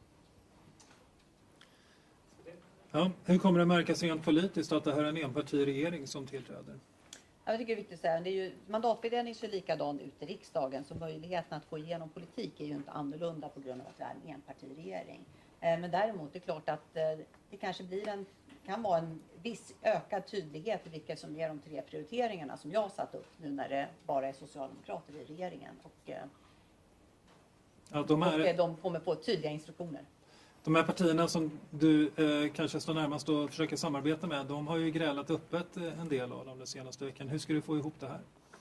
Vi kommer såklart att kunna prata med de enskilda partierna och sen får vi se vad som händer när känslorna lugnar sig. När fick ni egentligen reda på att Miljöpartiet planerade att lämna regeringen? Ja, det har Miljöpartiet själva berättat att det var ju på onsdag eftermiddagen som de fattade det beslutet. Du kommer att få styra ett valår nu på budgeten som oppositionen har tagit fram. Hur kommer det att gå? Ja, min bedömning är ju att den allra största delen av min budget som jag la fram till riksdagen, den är ju orörd. Och där är ju vissa justeringar som är gjorda på den, ungefär 10 miljarder. Och när jag säger 10 miljarder, de andra säger 20, så är det ju så att om man har pengar på ett anslag och flyttar det till ett annat anslag, men man ska använda pengar till ungefär samma sak, då ser ju inte jag det som att man har gjort en större förändring i budgeten. Eller om ni får 100 kronor i skattesänkning i min budget och får 100 kronor i skattesänkning i andra budgeten, så ser ju inte jag att det är någon större, att det är liksom en stor förändring av min budget. Så när de har räknat 20 miljarder så räknar ju de att era 100 kronor är annorlunda från deras budget än 100 kronor från min budget. Eller vår budget. Så att då är det ungefär 10 miljarder av 74. Min bedömning är att detta är möjligt. En helhet som är möjlig att styra på. Men sen är det ju också så. Någon måste ju vara statsminister i det här landet. Och det verkar ju inte finnas någon annan alternativ. Ja, Miljöpartiet hävdar att de klargjorde detta för dig innan någon dag innan statsministeromröstningen hur de tänkte agera om budgeten inte gick igenom. Delar du inte den uppfattningen? Det har inte jag hört någon miljöpartist säga. Det jag har hört miljöpartister säga det är att de fattade det beslutet på onsdag eftermiddag. Så det är ju det beskedet som de också har gjort. Däremot så fanns det ju diskussioner i deras parti. Och det var jag medveten om. Tycker jag inte heller var något konstigt. Det var ju diskussioner i vårt parti också. När man såg helheten i den reservation som kom. Men beskedet till mig var ju tydligt. Att man ville ingå i en regering, i ett regeringsunderlag fram till att man fattade beslut på onsdag eftermiddagen förra veckan. Ja, Märta Stenevi säger att hon pratade med dig innan. Det jag säger är att de hade diskussioner i Miljöpartiet. Det var jag medveten om. Tyckte heller inte att det var konstigt. Vi hade diskussioner i vårt parti också. Men hon säger att hon pratade med just, men att ni två hade en diskussion innan. Jag säger det. Hon berättade ju för mig att det var diskussioner i deras parti. Jag tyckte inte det var något konstigt. Det var diskussioner i vårt parti också.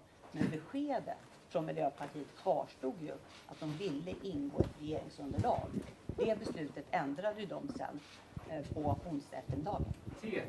Ja, får jag fråga vad du tycker om Moderaterna, Kristdemokraternas och Sverigedemokraternas satsning på polislöner i budgeten? Jag tycker naturligtvis att det som var i vår budget var bättre än det som var i den andra budgeten. Och sen kommer vi naturligtvis titta närmare på alla de här förslagen som låg i vår budget. Det är också viktigt att säga. Det är inte så att budgeten är heller inte slutbehandlad i riksdagen än. Utan det rambeslut som vi tagit kommer ju sen också att fattas ytterligare beslut i utskotten. Vi kommer följa detta noggrant och kommer naturligtvis de beslut som riksdagen fattar kommer vi naturligtvis också att expediera. Men vill du ta bort satsningen på jag säger, de beslut som fattas i riksdagen kommer vi naturligtvis expediera. Toppen, då ska vi se. Då har vi AFP. Vilka andra redaktioner är det nu? Kan ni säga vilka redaktioner? Syre. P3 Nyheter. Radio Sweden. Okej. Ekot. Precis. Ja, då kan vi börja med Ekot då. Och sen så kör vi Syre för det. Kan du säga någonting om vilka egenskaper du har premierat nu när du har valt ut dina statsråd? Det kommer ni se imorgon. Men jag menar, vad har du tänkt på när det gäller är det ämneskunskaper, möjligheter till att samarbeta? Vad är det som har varit viktigt? Det kommer ni se imorgon, men självklart är det så att från att jag tackade ja till att bli nominerad till Socialdemokraternas partiordförande så har jag tänkt igenom också varit tydlig med vad är det för problem som vi behöver lösa under de kommande åren. Det handlar om att bryta segregationen, knäcka gängen. Det handlar om att driva på klimatomställningen. Det handlar om att ta tillbaka kontrollen över välfärden. De prioriteringarna kommer naturligtvis också synas när jag presenterar min regering imorgon. Och så vill jag bara fråga, klargjorde du på något vis med Per Bolund eller Märta Stenevi efter beskedet från Centern att de faktiskt stod kvar vid att ingå i regeringen? Det hörde ni ju själva vad de sa efter statsministeromröstningen, att de skulle ta sig en rejäl funderare. Och sen kom ju beslutet på eftermiddagen. Så du föregick inte det med en fråga till någon av dem? Ja, beskedet kom ju i slut. Jag fick inte besked från Miljöpartiet förrän efter att de hade fattat sitt beslut på eftermiddagen. Syre och sen PP. Det du berättade om elektronisk information, att det kommer nu, är det en följd av att MP lämnat regeringen? Och betyder det i så fall att det kommer mer i samma riktning?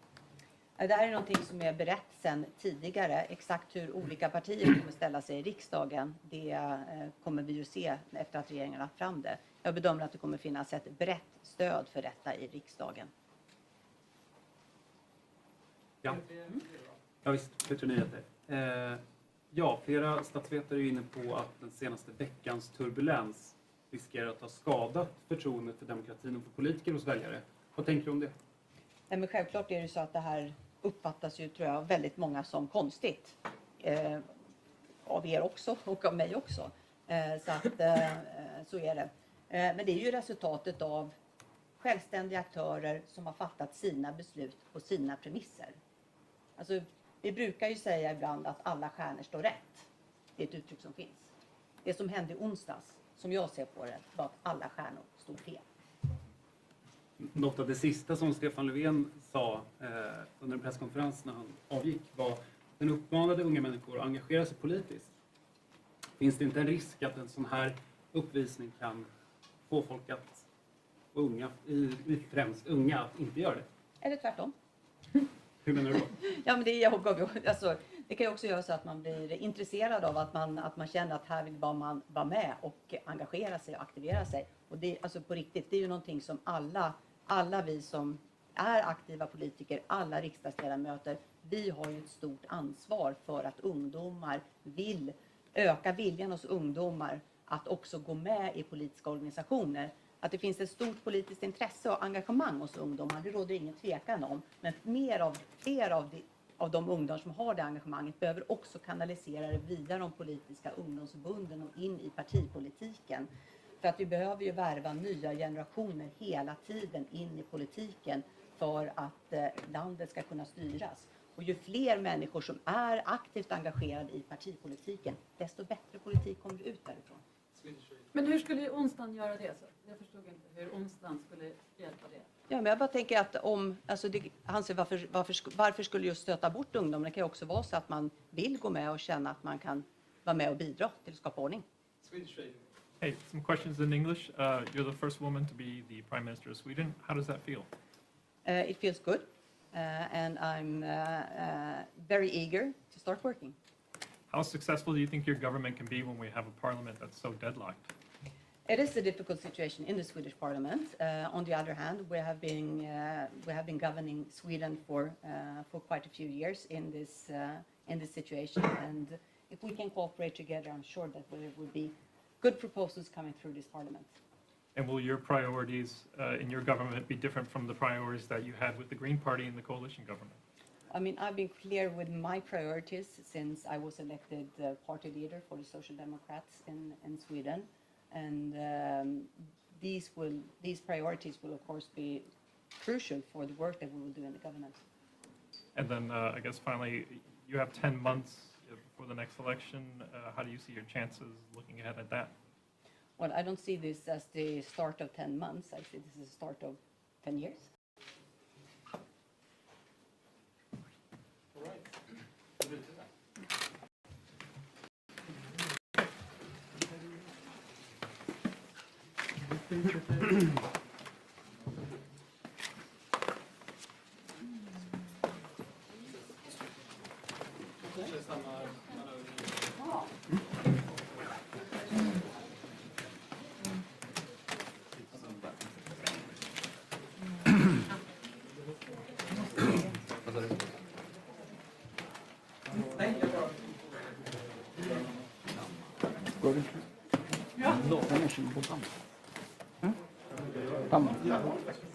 Men jag tycker det sitter.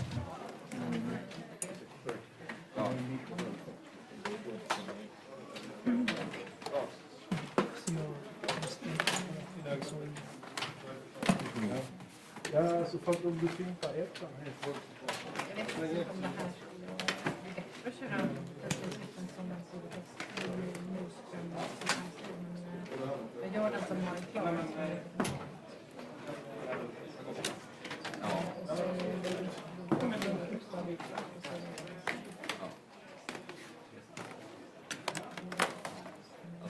Eller alltså det är väl... Det skulle kunna vara en dag på möjligen. Ja. Ja. Jag känner så här, Johanna där.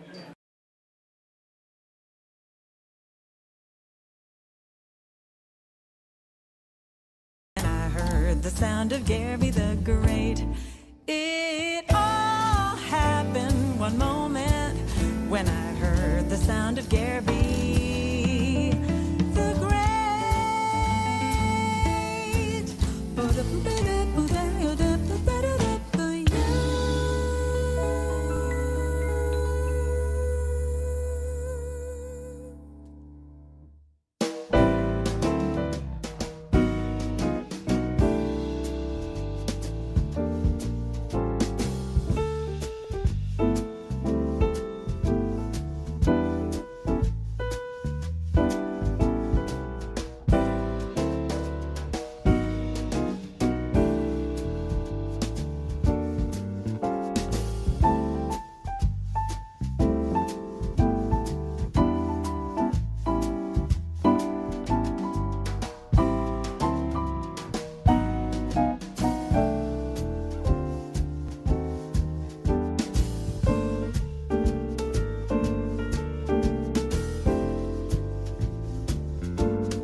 Radio Swiss Jazz. Music pure. 24 Stunden Jazz, Soul und Blues.